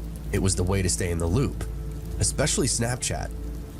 If you weren't on it, you were missing out. Parties, hookups, gossip, fights. Snapchat captured everything important that was happening around us, and it moved fast. At first, I'll admit I really wasn't all into it. I preferred face-to-face conversations, real interactions, but then, well, everybody was doing it.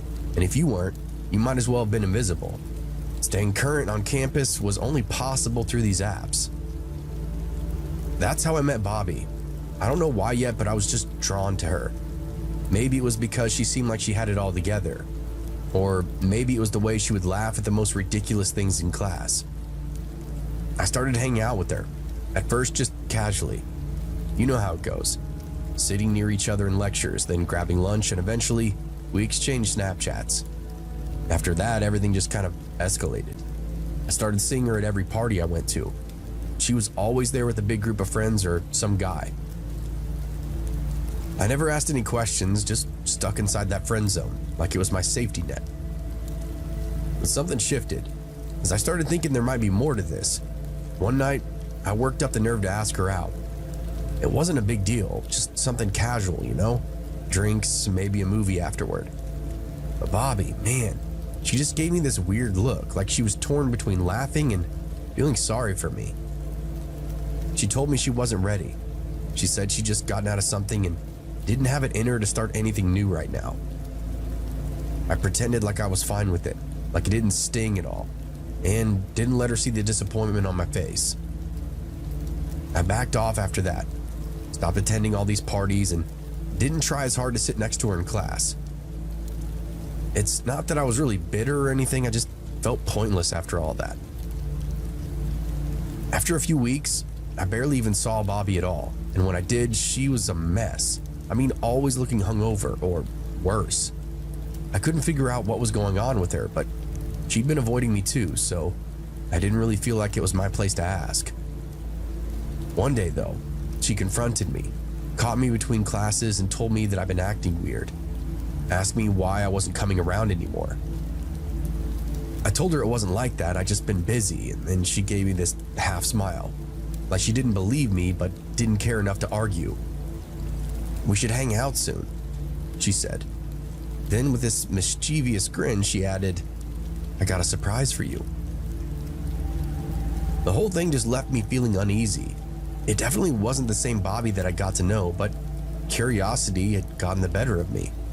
We linked up on Snapchat again, just like old times. She invited me to a party. She sent me a snap right after we made plans, a mere shot of her in her underwear. Nothing too revealing, but enough to get my heart racing, my mind wondering where things were going.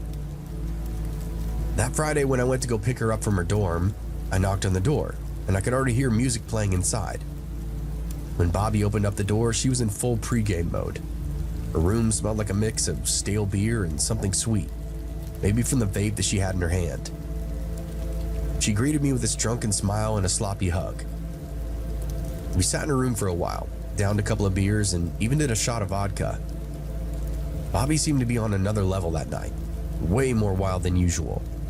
I hoped she wasn't going to black out soon, but I wasn't so sure. After a bit, I suggested we head out before it got too late. She agreed, though she was already wobbling when we got to my car. The drive wasn't that far, just a couple of miles to the party itself, but Bobby kept pulling from a flask in her purse and taking swigs. Halfway there, she popped a pill, just out of nowhere. I wanted to say something to tell her to slow down, but I didn't, and I should have. When we arrived and got to the house, it wasn't the usual crowd. Bobby had told me some of her work friends were throwing the party, and I definitely didn't recognize most of the people there. There were a few familiar faces from campus, but the rest seemed to be her coworkers, restaurant people, by the sound of it. They were a different breed, loud, already drunk, and just super rowdy. I tried to make the best of it, grabbed a drink and hung out in the corner. Just watched Bobby spiral. She was out of control, stumbling around the house, barely able to even string sentences together. At one point, she started calling me by some other guy's name. Her ex, I kind of figured. The more I tried to help her, the more she pushed me away, yelling and laughing like it was all some kind of big joke. The party guests didn't really seem to mind. In fact, some of them seemed to enjoy watching her unravel. It was almost like a game to them, and I was the odd man out. I knew it was time to go, but getting Bobby to leave was a complete nightmare. She did not want to go. She did not want to leave that party, didn't want to be around me, and kept calling me by her ex's name. It took almost an hour of convincing, and finally I got her back into my car, buckled her up in the passenger seat, and we were finally on our way. That's when things went from bad to worse. The second we pulled out of the driveway, Bobby starts losing it. She was hitting me, not hard, but enough to throw me off. Her voice slurring as she screamed at me, asking me where we were going, demanding I take her back. I tried to stay calm, told her we're heading back to her dorm, but she was not listening. She kept yelling and hitting me, her fists connecting with my shoulder, my arm, and even the side of my head. "Where are you taking me?" she shrieked, her voice hitting a pitch that made my ears ring. "Home, Bobby," I said through gritted teeth, trying to keep the car steady. "Taking you home." "Liar," she screamed. "You're lying just like him." I didn't even have time to ask her who she meant, because that's when she did the unthinkable. Out of nowhere, she lunges at the steering wheel, grabbing it with both hands and yanking it to the side. The car swerved violently, tires screeching as I fought to regain control. But it was no use. The car jerked one way, then the other before flipping over. I remember the sound of glass shattering, that sensation of weightlessness as the world just spun around me, and then nothing. When I came to, everything was blurry. I had blood in my eyes, on my hands, and I could hear voices in the distance. Muffled, but they were getting closer. I tried to move, but my whole body ached. Slowly, I turned my head and saw Bobby climbing out of the wreckage. She was still drunk, still incoherent, but somehow she was on her feet, staggering towards the flashing lights of the emergency vehicles, waving her arms and shouting. "He was drunk," she slurred, her voice a mix of desperation and almost triumph. "He crashed the car, and he hit me." I couldn't believe what I was hearing. My mind racing, trying to piece everything together, but all I could focus on was the fact that she was just flat out lying. The paramedics and police officers reached the scene, and before I know it, I was being pulled from the car, hands gripping my arms as they checked me for injuries. But the way they looked at me, it was like I was the criminal. "She says you were driving under the influence," one of the officers said, his voice cold and distant, "and that you assaulted her." I tried to speak and tell them what really happened, but the words wouldn't come out. My mouth was dry, my head was spinning. All I could think about was, how is this happening? For the next 45 minutes, I found myself trapped in a nightmare. Question after question, accusation after accusation. Nobody believed me, and I guess why would they?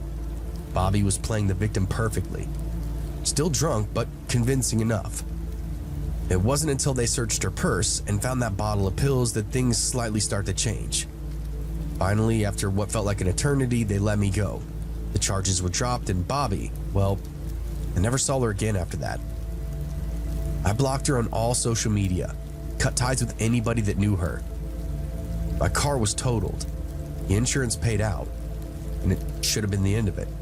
It's a bad memory that I could push away, right? But sometimes I still get that feeling like I'm not alone, like somebody's watching me through my phone. And every now and again, I'll get a Snapchat notification from a name that I don't recognize, and I never open it.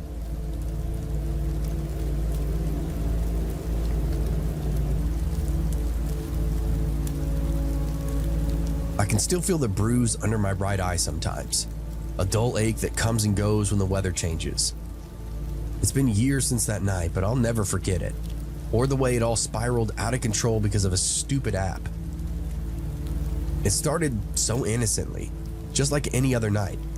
I had the day off, which meant I didn't have to deal with the grind at the movie theater, so when Bryce texted me about a party, I jumped at the chance. I'd heard about it through a few friends on Snapchat, some random college house party, and one of those places where you didn't really need an invitation. Just enough cash for gas and maybe a pack of beer, if you wanted to show some class. Bryce, Lane, and I were ready to blow off some steam, so we piled up into Bryce's old Civic and headed out. We drove through the maze of identical suburban streets, past rows of split-level homes with their tidy lawns and minivans parked in the driveways. And then, as if by magic, we found it. The house that was absolutely bumping with people and music. You could hear the bass from the car, vibrating the windows as we rolled up. There were groups of college kids spilling out into the yard, drinks in hand, laughter and shouting over the music. It was the kind of place that you daydream about when you're stuck in some boring lecture, counting down the minutes until the weekend arrived. We find a parking spot, hopefully where nobody would give us a ticket, and then made our way inside. The door was not even locked. It swung open as we approached, almost like the house itself was welcoming us into the chaos. The place was packed, bodies moving through the halls, some clustered in the living room where a group was playing some drinking games. Others swayed to the music that thumped from a speaker.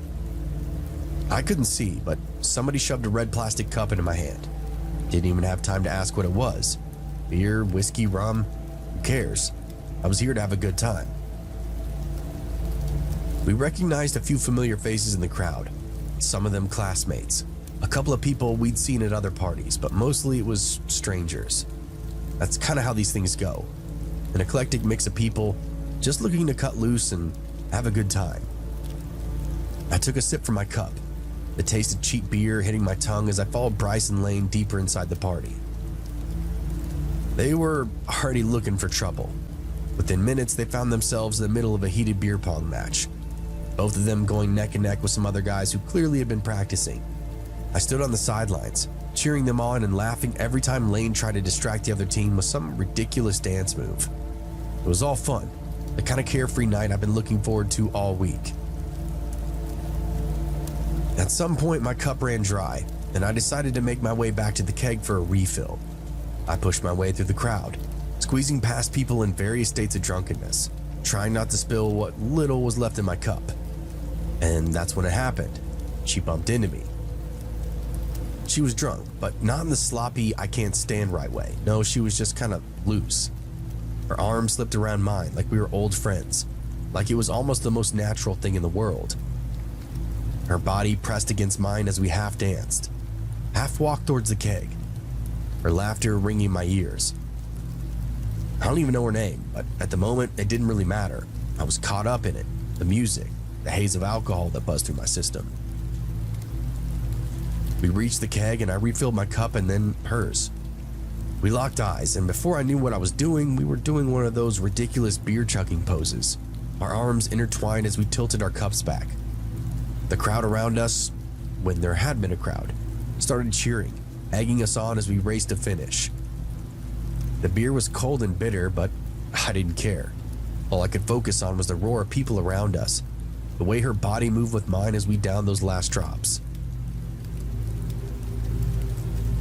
And then as we both finished and slammed our cups down in victory, she kissed me. It wasn't a shy peck either. It was a full-on right on the mouth, as if we'd known each other forever. I wasn't shocked. It was a party after all. These things happen. I kissed her, just for a second, and then flash. Even through my closed eyes, I saw a burst of light, and when I opened them, I saw the crowd had formed a circle around us, cheering us on. Half of them had their phones out, recording the moment, capturing it forever in these grainy pixels and shaky frames.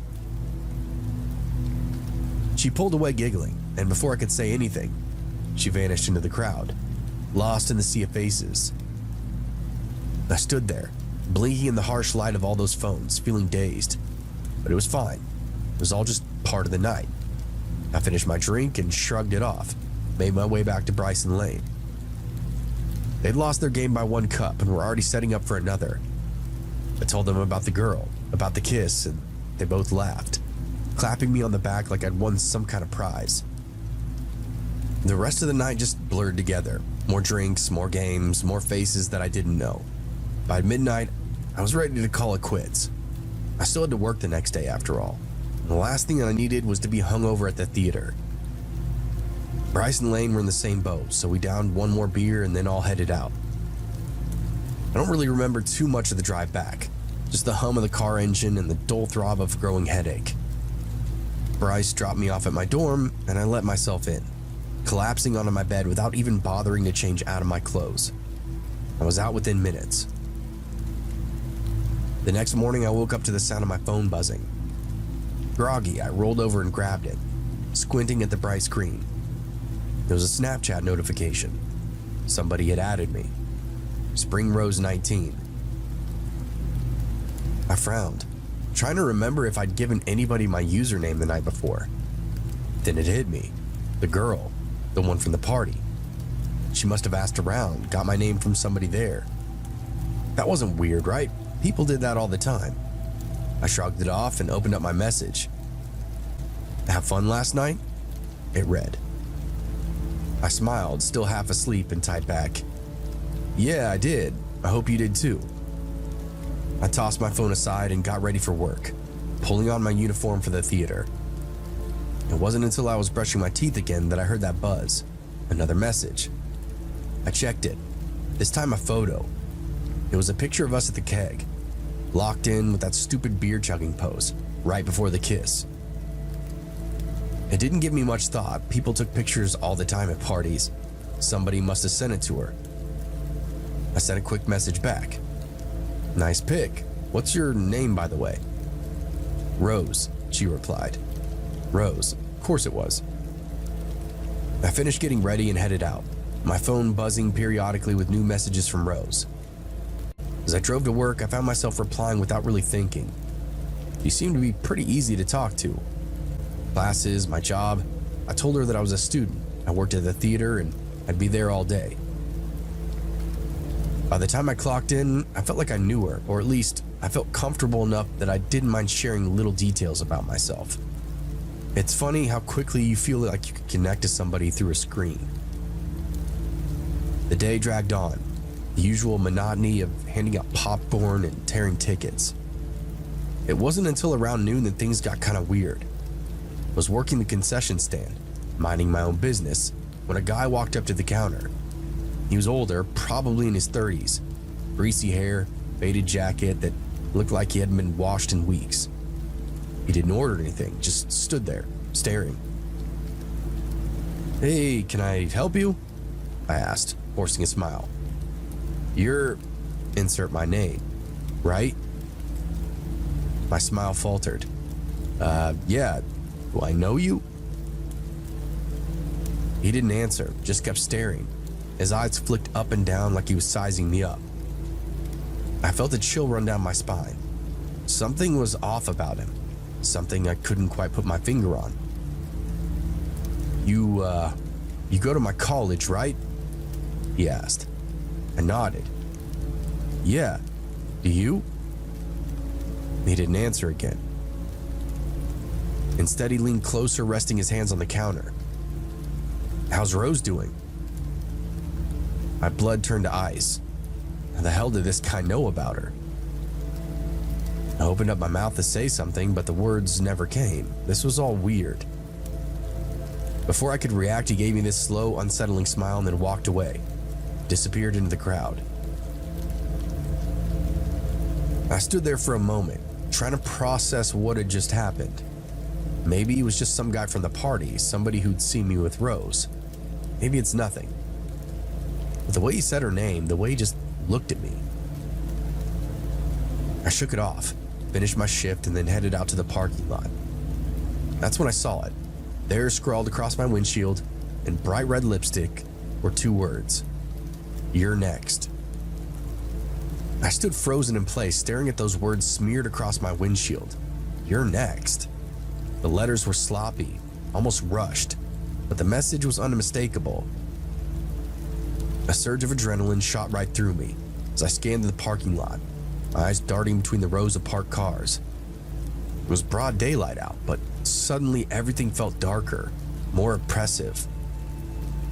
I fumbled for my phone, hands shaking, thumb swiped across the screen as I brought up a message thread with Rose.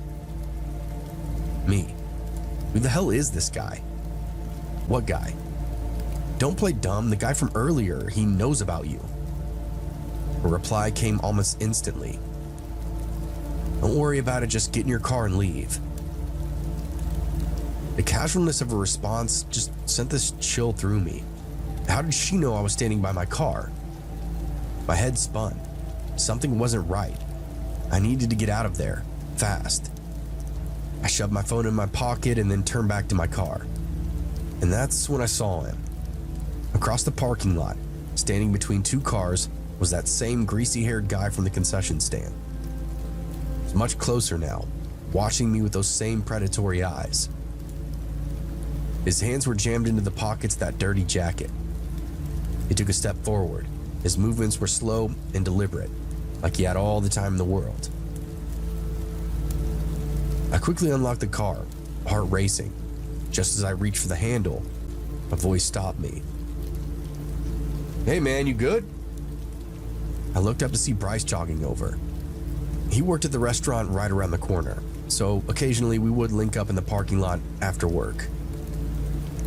Relief washed over me for a split second, but then I remembered what I'd seen. Dude, there's this guy. Before I could finish, Bryce glanced up towards where the man had been standing, but now that space between those cars were empty. He was gone, just like that. What guy? Bryce asked. I scanned the parking lot again. He was just right there. He's been following me or something. He knew my name and then asked about the girl from last night. Bryce's expression darkened. Haha, all right, you sure you didn't imagine that? Maybe somebody's just messing with you, dude. I shook my head. I swear, man, he was right there. Look at my windshield. I pointed to the smear of lipstick, the ominous message gleaming under the midday sun. I mean, it was undeniable. Something weird is going on. I just didn't really know at what level yet. Bryce's eyes narrowed as he looked at it, but before he could say anything, I heard the sound of footsteps behind me. Heavy footsteps. I barely had time to turn around before something hit me hard, right in the back, sending me stumbling forward into Bryce.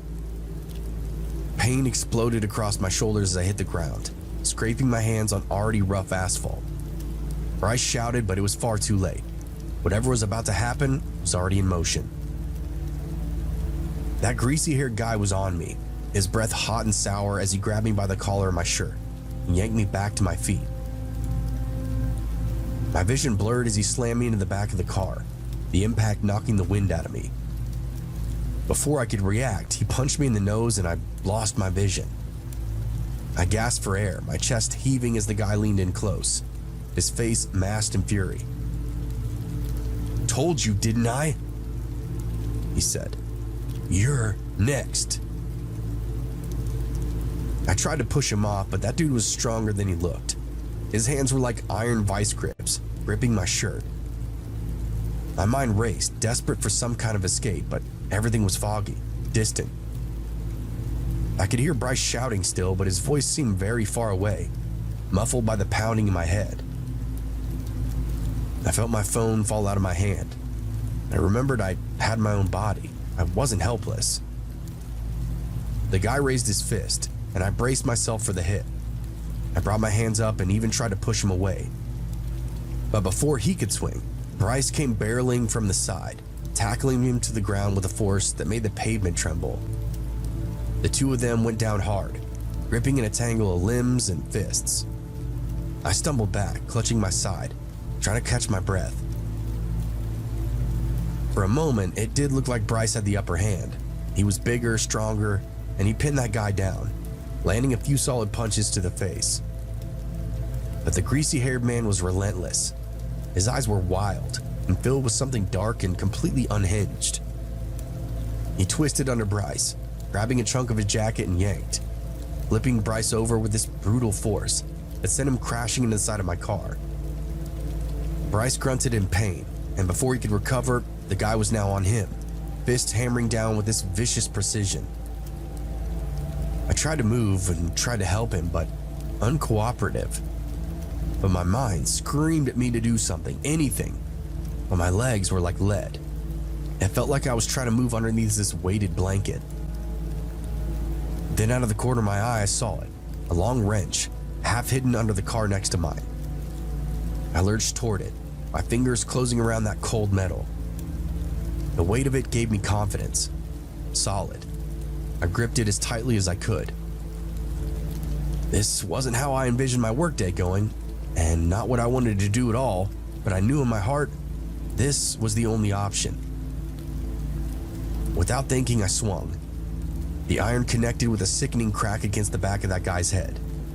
He froze, his body going rigid for a split second before he crumpled to the ground, now motionless.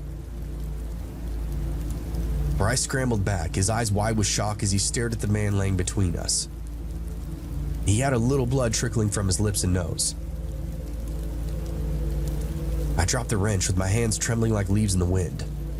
The parking lot was now eerily silent, the chaos of fighting dissipating into a heavy, oppressive stillness. There were cars still in motion behind us.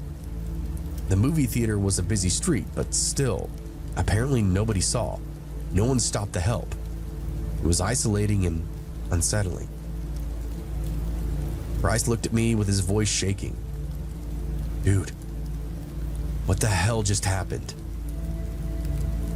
Turned out Rose had a boyfriend, or at least so this guy thought.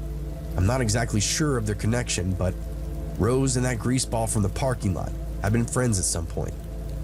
Whatever the relation was, Greaseball fell hard for Rose, who had no interest in dating him. So he stalked her, admired her from afar. When he saw the pictures going round of her and I kissing at the party, he figured out who I was, then reached out to me via Snapchat. The guy just simply lost it, decided he needed to fight for his woman. Bryce and I ended up being alright for the most part. That other guy spent the night in the hospital. Fortunately for me, there wasn't any charges to press. It was essentially his word against ours, as all the phone evidence had been auto-deleted via Snapchat. The police gave me an order of protection. He told the greaseball to keep his distance from me, Bryce, and Rose. And that was that.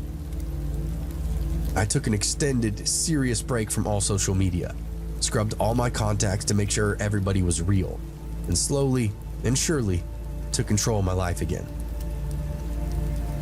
The lamest part, I never even saw Rose again. Never even heard from her, not even once.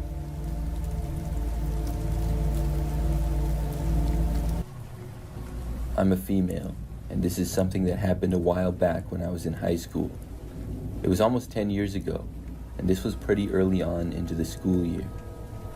So randomly one day, I saw that I got added by somebody new on Snapchat.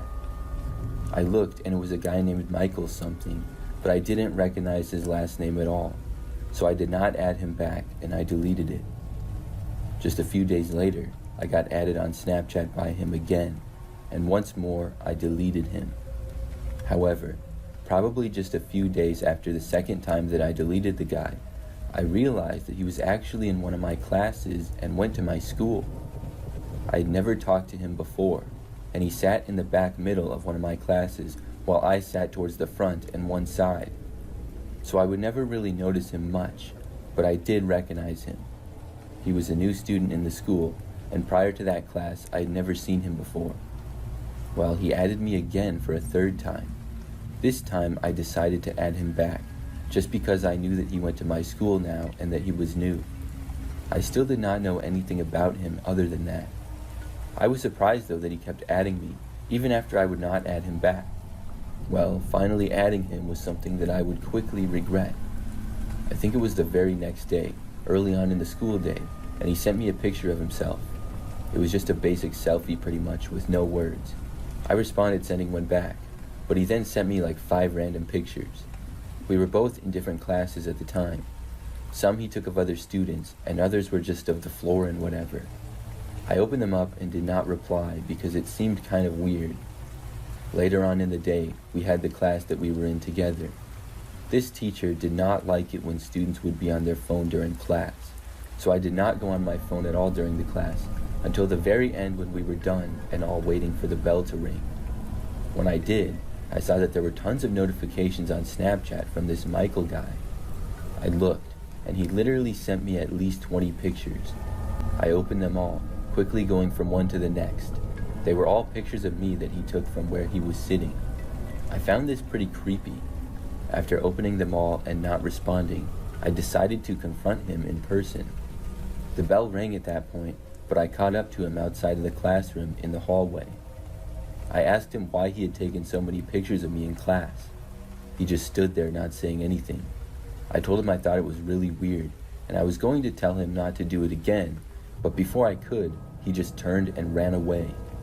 It was very strange. Michael was now seeming like sort of a creep to me, and I decided to delete him on Snapchat, so I did. A few days went by, and I saw him in class, but didn't talk to him or anything. Then he added me on Snapchat again for a 4th time. This time, I blocked him. I really wanted nothing to do with the guy. Well, that very same day, I left school when it was over. I drove to and from school and had a car during this time. I remember that I left school, and when I was on my way home, I noticed that Michael was driving behind me. I had never noticed this before and was immediately suspicious. When I made it about halfway home, he was still behind me. I didn't think that he lived near me, and I figured that based on his previous behavior, he was possibly following me. When I had made it almost all the way home, he was still there, and after making it less than a mile from my house, I did not want to go any further, so I pulled over to the side of the street. Michael slowed down in his car but did not pull over. He ultimately drove past me and kept going. Then I went home. I didn't really know what to do about this whole deal. Over the next few days, I noticed Michael in class and I completely ignored him. Luckily, he didn't try talking to me or anything. He also did not add me again on Snapchat or try following me home. And probably a week or 2 after this, I stopped seeing him in class. Eventually, I asked around, and I found out that he apparently changed schools or something. I'm glad that he did. That whole situation is something that I would like to forget. I used to work at McDonald's. It's been a few years now, but I'll never forget my time there. Working in fast food can be crazy sometimes, especially at McDonald's, which is one of the most well-known fast food restaurants around. I remember that after getting hired, it took me a few weeks to get used to things. The job was just the second one that I ever had, and I was 17 years old and in high school. But after I got the hang of it, I started to enjoy working there. Most of my coworkers were nice, and we got along pretty well. There was one coworker, though, who seemed to get hired a few weeks after me. It was this guy who I will just call Joe for this story. Joe was about a few years older than me. I remember that I didn't really interact with him at work much. We worked the same time, maybe 3 or 4 shifts. Then, one night, I worked until 9 p.m. When I got off, after clocking out, I left the building. I had drove to and from work to my parents' house at the time in the old car that I had. When I got out into the parking lot to leave, though, I saw Joe standing there. He approached me and said hi. Joe then asked me for a ride, saying that he was stuck there and had no way to get home. I didn't see a reason not to, and I was quick to tell him yes, but I also realized that I hadn't seen him at all that day to that point. I didn't think he had even been working that day, so this seemed kind of weird that he was even here. After we both got into my car, he gave me his address and we left. We talked to each other a decent amount on the drive. He seemed nice for the most part, but also did seem a little bit strange. Something just struck me as odd about him and slightly uncomfortable. But nevertheless, we made it to his house and then he left and went inside. I then drove back to my parents' house. Now, maybe a week or so later, after working another night shift that Joe was not working for, I remember leaving again. I got inside of my car no problem though, but I remember looking around the parking lot and noticing a car with what appeared to be Joe behind the wheel. This car was parked in like the back corner of the lot, and it had been backed into a space. I was wondering what he was doing here again because he hadn't worked and I hadn't seen him. But I didn't really think too much of it, and then I backed out and I left. However, when I got to the stop sign at the end of the parking lot to turn onto the road, I noticed a car approaching me from behind. It was Joe's car. I guessed he was leaving now too, and I pulled onto the quiet road and he turned out right behind me. He then proceeded to follow me all the way back to my street. All I knew was that he didn't live over here because I had given him a ride before, and after all, it wasn't even close to this area. I was confused and also creeped out by this. When I approached my street, I went past another one. I wasn't really sure where to go, so I just went around the block. Then I pulled into some random driveway to turn around, but when I did, I noticed that Joe kept driving down the street. So I waited until he was gone, and then I left that house and I went home. I was confused by why he had followed me and what was going on with him. It was very strange. So fast forward to a few days after that. I was actually on my break at work at McDonald's and I got a text from Joe. There was a group chat for some of the employees, so that's how he had got my number. He asked me if I could give him a ride to work the following day. I mentioned this to a coworker, and I was told that Joe had already been fired. This creeped me out a little bit. I came up with an excuse and told him no. The next time that I worked after that, I found out that Joe had also been banned from the McDonald's now. Apparently, he showed up and got into a confrontation with our boss. I blocked his number after that in case he did anything more, and I never heard from him again. I only worked at the McDonald's for a few more months. Still, I wonder what would have happened if I agreed to give him a ride to the McDonald's. I wonder why he followed me home and why he was so strange.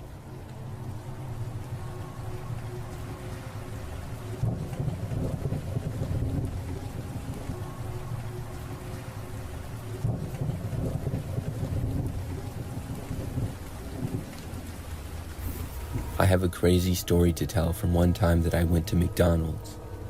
So this was years ago now, and I went to McDonald's one Saturday in the afternoon.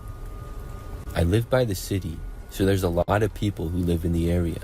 Many businesses are very busy on the weekends. So I walked inside of the McDonald's and I saw several long lines to order. It was nothing too crazy, but I was surprised at just how many people were there.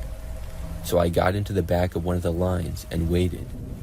McDonald's is usually pretty fast, and the line started moving quickly. I was really hungry and craving a Big Mac. As I waited and slowly moved up in the line, many people got in line behind me as well. I was watching the employees scramble to keep up with all the orders, and it was a hectic scene. So eventually, I was up next to order. That's when I heard a little bit of talking behind me, and I sensed somebody approaching. I turned around to look, just in time to see a man approaching me. When he saw me, he asked if he could just go in front of me quick, because he just wanted a glass of water and was really thirsty. I said sure, because obviously that wouldn't take long at all to just get a water cup. The man then stood in front of me and waited for the person at the counter to finish ordering. Once they had, the man stepped up to the employee behind the register. At first, I was kind of zoned out like I had been, just observing and waiting. But then, after probably 30 seconds, I snapped out of it and I realized what was strange. The man was just talking to the employee as if he was ordering. He wasn't just getting a water cup. I took a step forward and listened. I heard the man ordering food, and he was ordering quite a bit of things as well. He must have ordered enough food for 5 people. As he was rattling off more items, I tapped him on the shoulder. When I did, he did a half turn and then waved me off in the rudest possible way. I asked him what on earth he was doing, but he ignored me. The man was even looking at the menu and asking the employee questions about stuff. He took at least another minute and a half to order, and it made me really mad. When he was finally done, he walked away to wait, and I stepped up and I ordered what I was getting. After that, I went over to wait as well, and I saw the guy standing near the drink machine. I then confronted him, telling him that he told me he was just getting a water. The man said he changed his mind, and I told him that I never would have let him in front of me if I knew that. When I said this, the man just told me to shut up and then laughed in my face. Obviously, this made me angry, and I told him that he was a terrible person before finally walking away. But as I started to walk away, I guess the guy came up behind me because the next thing I knew, he splashed me with his drink. My hair got wet and a bunch of people saw it. It was embarrassing, but this guy also looked like a real jerk in front of all the people as well. I didn't bother to go after him and fight him or something.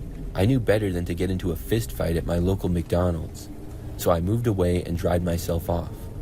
A couple people asked me if I was all right. Then I remembered that my order was called before the man's order. It was probably because he ordered so much more stuff than I did. I walked up and had to go past the guy who was standing right in front of the counter getting in everybody's way. When I got my order, he looked at me and I said to him, "Look who got their order first, loser." Then I started to leave. The guy did not say anything back to me. I then left the McDonald's and walked to my car. Well, I guess the guy followed me out. He must have been mad about what I said, because when I reached my car, I heard him approaching. I turned around, and this time the guy splashed his drink on my car. He then kicked my headlight, cursed at me, and walked back inside. I was furious, but the car did not appear to have damage, so I just got inside of it and drove home. It would only cause more problems to keep getting into it with this guy. Luckily, after that, I never saw him again.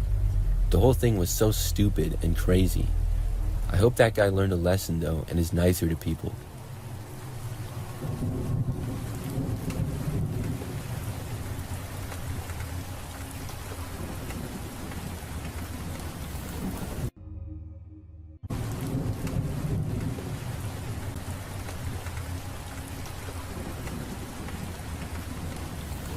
Last year, I went to McDonald's one evening. You see, I work from home and I live in an apartment building. One day, I had a lot of work to get done. However, sometime in the afternoon when I still had a lot to do, my Wi-Fi cut out. I don't know why it happened, but after resetting things and trying to figure it out for a long time, I lost my patience. It still wasn't working, and there's a McDonald's just down the street from my apartment complex. It's so close that I can easily walk there, which I've done before several times late at night. Anyways, I took my laptop and left my place to walk to the McDonald's. I was hoping to use their free Wi-Fi and be able to get the work done that I needed.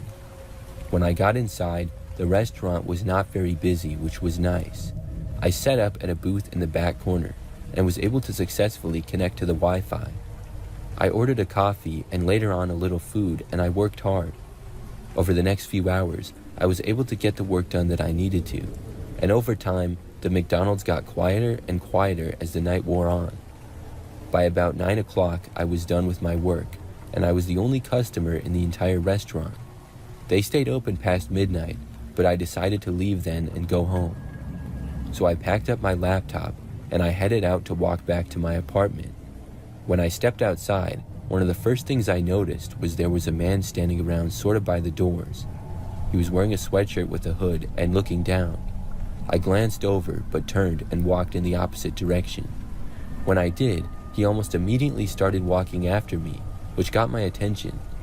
As I continued to walk, I noticed that the man started to trail me by about 30 feet or so. I then got onto the sidewalk and just hoped that this man was not actually following me. After walking down the sidewalk for a bit, I looked behind me. I saw the man, still there and still about the same distance away. He was looking down, so I could not see his face. This was becoming more and more suspicious. As I approached my apartment complex, I did not want to let this man into my building, assuming that he was in fact following me. So I started to walk faster and faster. After making it to my apartment complex, I looked back and saw that the man was still about the same distance away. He must have walked faster as well. This was not good. I walked down the sidewalk inside of my complex, and I decided that I would not go through the front door. Instead, I walked towards my building like I was going to go past it. Then, at the last moment, I turned to the right and went to the side of it.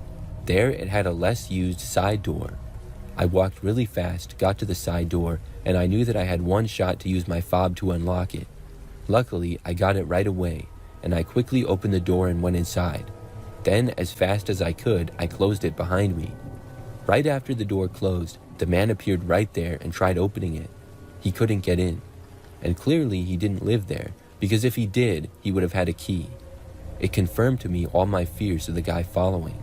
I felt grateful to be inside safely, and I wasted no time and I went upstairs to my unit on the second floor. When I got inside, I went to my bedroom window and I looked out. I saw the guy still standing there in the grass. He looked up at me and then flipped me off. I closed my blinds and I hoped to never see the guy again. And luckily, since then, I haven't.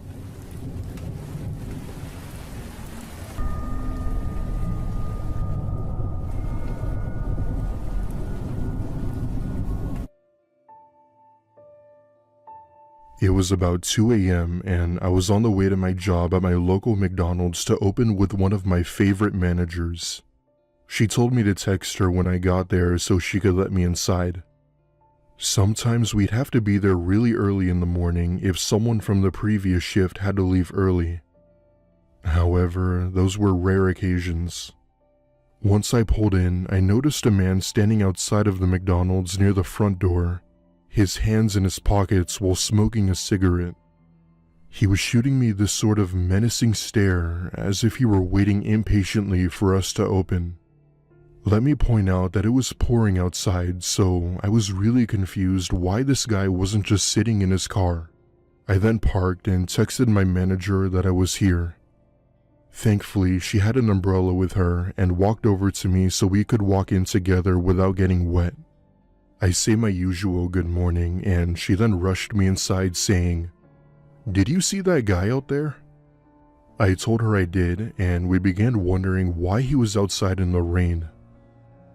We assumed that maybe he was just on something and that he was waiting for us to open so we could get breakfast. However, that wouldn't be for another 2 hours until 4 a.m., which is around the time most McDonald's open here in Canada. My manager proceeded to help me refill sauces, napkins, and things like that. She then tells me that she's gonna be in the back office if she needed me. I tried my best not to think about the man outside and tend to my shift so that we could get ready to open. Right then, my manager calls me in from her office and tells me to come look at the security cameras. I go into her office and we both watch as the man from outside starts talking on the phone with someone in Spanish. It's not common for someone to be speaking Spanish in Canada, but it happens. The cameras outside do pick up audio, however, it's not the best and you couldn't hear it well. Now, my stepmother is Puerto Rican, so while I understand a fair bit of Spanish, I don't speak it. What he's saying on the phone, though, is horrific. For one, he knew my manager and I would be the only ones working, and he was planning on, quote, snatching our asses up. He then proceeds to pull out what appeared to be a large screwdriver from his coat and turns to face the door. That's when we both hear knocking on the glass coming from the door. My manager tells me to go to the door, but to not open it while she called the police. I walk out into the lobby and there he was, slowly knocking on the glass door with his hand behind his back. I motioned to him that we were closed and to come back later. However, he didn't seem to get the hint and just stood there soaking wet. I tried my best to ignore him, but the sound of him pounding and scraping his nails against the door was petrifying. All of a sudden, I then hear him loudly say something from outside. Like I said, I only understood some Spanish, so I couldn't really understand it exactly, but it sounded like he called me cerda, which for those who don't know means pig in Spanish. No matter how many times I tried to ignore him, he'd always be there watching me through the window. Police in this area of my city don't take things like this lightly, so they arrived within 10 minutes. Once law enforcement pulled into the McDonald's, the man tried to run to his car. He didn't get very far, as police were able to tase him before he could drive away. My manager and I watch as police cuffed this dirty-looking man while putting him into the back seat of a cop car. With very poor English and an angered tone, he claims that he was just hungry and that he wanted food. Though the screwdriver and the tape they found in his car said otherwise. As my manager made her statement in a police report, I see the man giving me that same menacing stare. I'll be honest, I got goosebumps just seeing him like that, as most things don't freak me out. It was a look of anger and hatred, like as if he had known we knew what his plan was and how he was upset that he was unsuccessful at it. I stayed at that McDonald's for another year after that incident. Police had said they would update us on everything, but nothing ever became of it. Thank you to my manager for protecting me, and thank you to my stepmom for teaching me Spanish.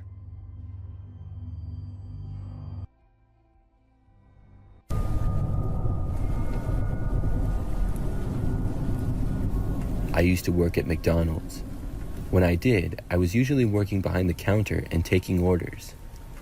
Well, a few months into my time there, and something really strange happened.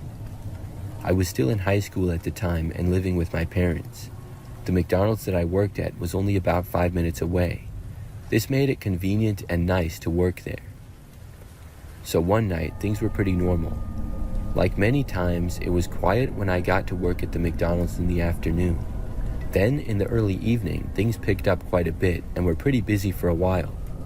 When it got to be a little later at night, it quieted down. But during the time that it was still kind of busy, but just starting to quiet down, I was inside taking an order. I remember that a customer was ordering, and during this time I noticed a person entering the McDonald's out of the corner of my eye. But I wasn't really focusing on them, because I was more focused on the customer who was currently ordering.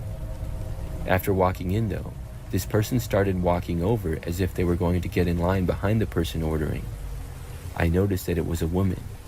Instead of getting in line though, she took out her phone and appeared to take a picture of me. It was really obvious. Then, right after doing so, she quickly turned around and walked right out of the restaurant. I must have had a surprised look on my face, because I remember the customer who had been ordering look at me and then turn around to look. By the time she looked though, the woman was walking out of the door. The customer asked what happened, and I told her that the woman had took a picture. At first, I wasn't sure if the woman was directing her picture at me or at the customer. We both thought it was weird, but then the customer finished her order. I was wondering for most of the rest of the shift why that woman took my picture. Maybe I had took her order earlier that day, and she either didn't like me or liked me. But I hadn't remembered seeing her at all, and I thought that I would. I would see so many people, I guess anything was possible. And if I had took her order the previous day, I certainly wouldn't remember. Either way, it was sure weird. So the next time that I worked was a few nights later. It was a very similar shift, and believe it or not, basically the exact same thing happened. Except this time, I was not taking anybody's order. I was just standing behind the counter by myself. Once again, the door opened. The same woman walked in. At first, I recognized her, but I wasn't sure exactly from what. After making her way inside a few steps though, I remembered exactly where I had seen her before. And then, she once again took out her phone and took my picture. This time, I asked her what she was doing, but she did not answer me. Very quickly, she put her phone away, turned around, and walked out. I was once more left very confused. I did not see her for the rest of my shift. I worked a few more times after that, and did not see her or have my picture taken that I was aware of. Then, one day, probably a week or so later, I got home from school. My mom said that there was a letter in the mail for me, and she showed it to me. There was in fact a letter addressed to me at the table, which my parents had got from the mailbox. I opened it up, curious as to who it was from. Inside of the envelope was just 2 photos. When I looked at them, I instantly recognized them. They were the 2 photos that the woman took of me working at McDonald's. There was no letter to go with it or anything, just the photos. There was also no return address on the envelope. It was so weird. I told my parents about it, and the next time that I worked, I told my boss. Everyone was confused and didn't know who would be doing it or why. But after that, I never saw that woman again. There were no more pictures taken of me at work or sent to me. Still, I never found out who did that or why. It's very strange.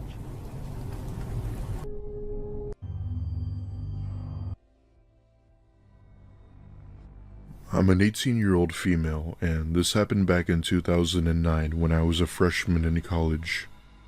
I lived in a small city in the US, which was an overall safe area in my state. I even told my friends that even some of the criminals in my city were polite. Long story short, it was a neat little city that really deserved more attention. The people were nice, and sirens would almost never be heard. One night, a few of my college friends and I had just finished a concert from our school performed by a local band. They never made it big, but they were still well known around the area, especially if you were into music. Anyway, we leave the school trying to find somewhere to eat as we were practically starving. It was around 11 at night, meaning most places were closed, making it harder for us to find food. Eventually, we decided to go by a nearby McDonald's as we were dirt poor college students with little to no money. We enter the McDonald's and order our food and find a nearby table to eat at. For some context, there were 4 people. Me, my friend Emily, my friend James, and his girlfriend Samantha. As we're eating a total of 40 plus McNuggets, I notice a man walk in hyperventilating as if he had just ran a marathon. He wore black sweatpants, a white shirt, and had on a backpack. Not that there was anything wrong with him, but something about him just made me feel uneasy. On top of that, he seemed disheveled with long messy hair and looked as if he hadn't been to the gym in years. Now, I'm not one to judge people, but there was something about this man that was just off. Not wanting to pry and too tired to care, I think nothing of it and just continued eating while talking to my friends. I nudge Emily and whisper in her ear if she thinks that man seemed off. She just so happens to agree with me and tells me that we should just not pay attention to him. We focus on eating our food while chatting with our friends when James turns around and made eye contact with the man. However, not even a minute after, he walks up to our table with a flashlight, smiling his smile. Hey there, weird favor. The toilet in the bathroom is overflowing. Can one of you help me with it? We all just kind of look at each other confused and say that we were eating and to ask an employee. He disregards our suggestion and insists we help him out. We politely decline and tell him no, to which he then asks once again. But before I was about to say something, James says in an annoyed tone to leave us the hell alone and to go away. His face went pale and he grabs a drink before leaving the restaurant. Samantha kept telling us as to how uncomfortable the man made her feel and that she's sworn she's seen him before. We began to ask her if she was sure, and if she did, where she saw him. She said that she couldn't remember but thought it was sometime last week.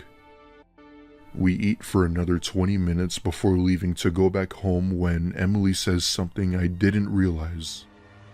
You know, he never went into the restroom in the first place. How would he know the toilet was overflowing? I look at her with this unsettling face, and that's when I immediately thought of the backpack. Upon realizing this, several questions came up in my mind about why he had a backpack. What were the contents of it? What were his intentions? And what would he have done had one of us gone in there? These questions bothered me for a good week when James saw a chilling news report. Apparently, the same tactic had happened at another restaurant, only this time it actually worked. The same man had tried the approach and managed to lure a woman standing by the men's restroom. He was able to pull her in and do things I won't mention until a few people helped break up the situation. The news showing the man's face on TV made James almost spit out his water as he saw this. James ends up calling the police to put in our tip and what had happened. Police in my city don't mess around, so whenever something bad happened, they were ready to stop it. Eventually, Samantha had remembered seeing the man at a pub she was at. He didn't do anything, but described him as being drunk and annoyed at the bartender. Needless to say, this news went around like wildfire around my city and even my school. What had once been this nice area with barely any crime, only to have something disturbing happen. For those of you wondering, yes, he was thrown in prison. I ended up staying away from that McDonald's for a good while until the paranoia faded. It wasn't until a year later where I learned a truth I didn't know. James and Samantha had moved away, and it was actually Emily who had told me this. During dinner one night with her, I had asked her if she had remembered about the man from McDonald's many years ago. Her eyes went wide, and she said she was going to tell me something she never told me. Turns out, the man had ended his life in prison not too long ago. He couldn't live with the pain anymore and just decided to end it. I was shocked when I learned this and really couldn't believe it. However, it was nice to know that he couldn't hurt any more people while knowing our city was much safer. Anyway, that's my story, and I hope you can all learn from this and help prevent it. If you see or feel something is off, you need to tell someone. There are truly some messed up people in this world.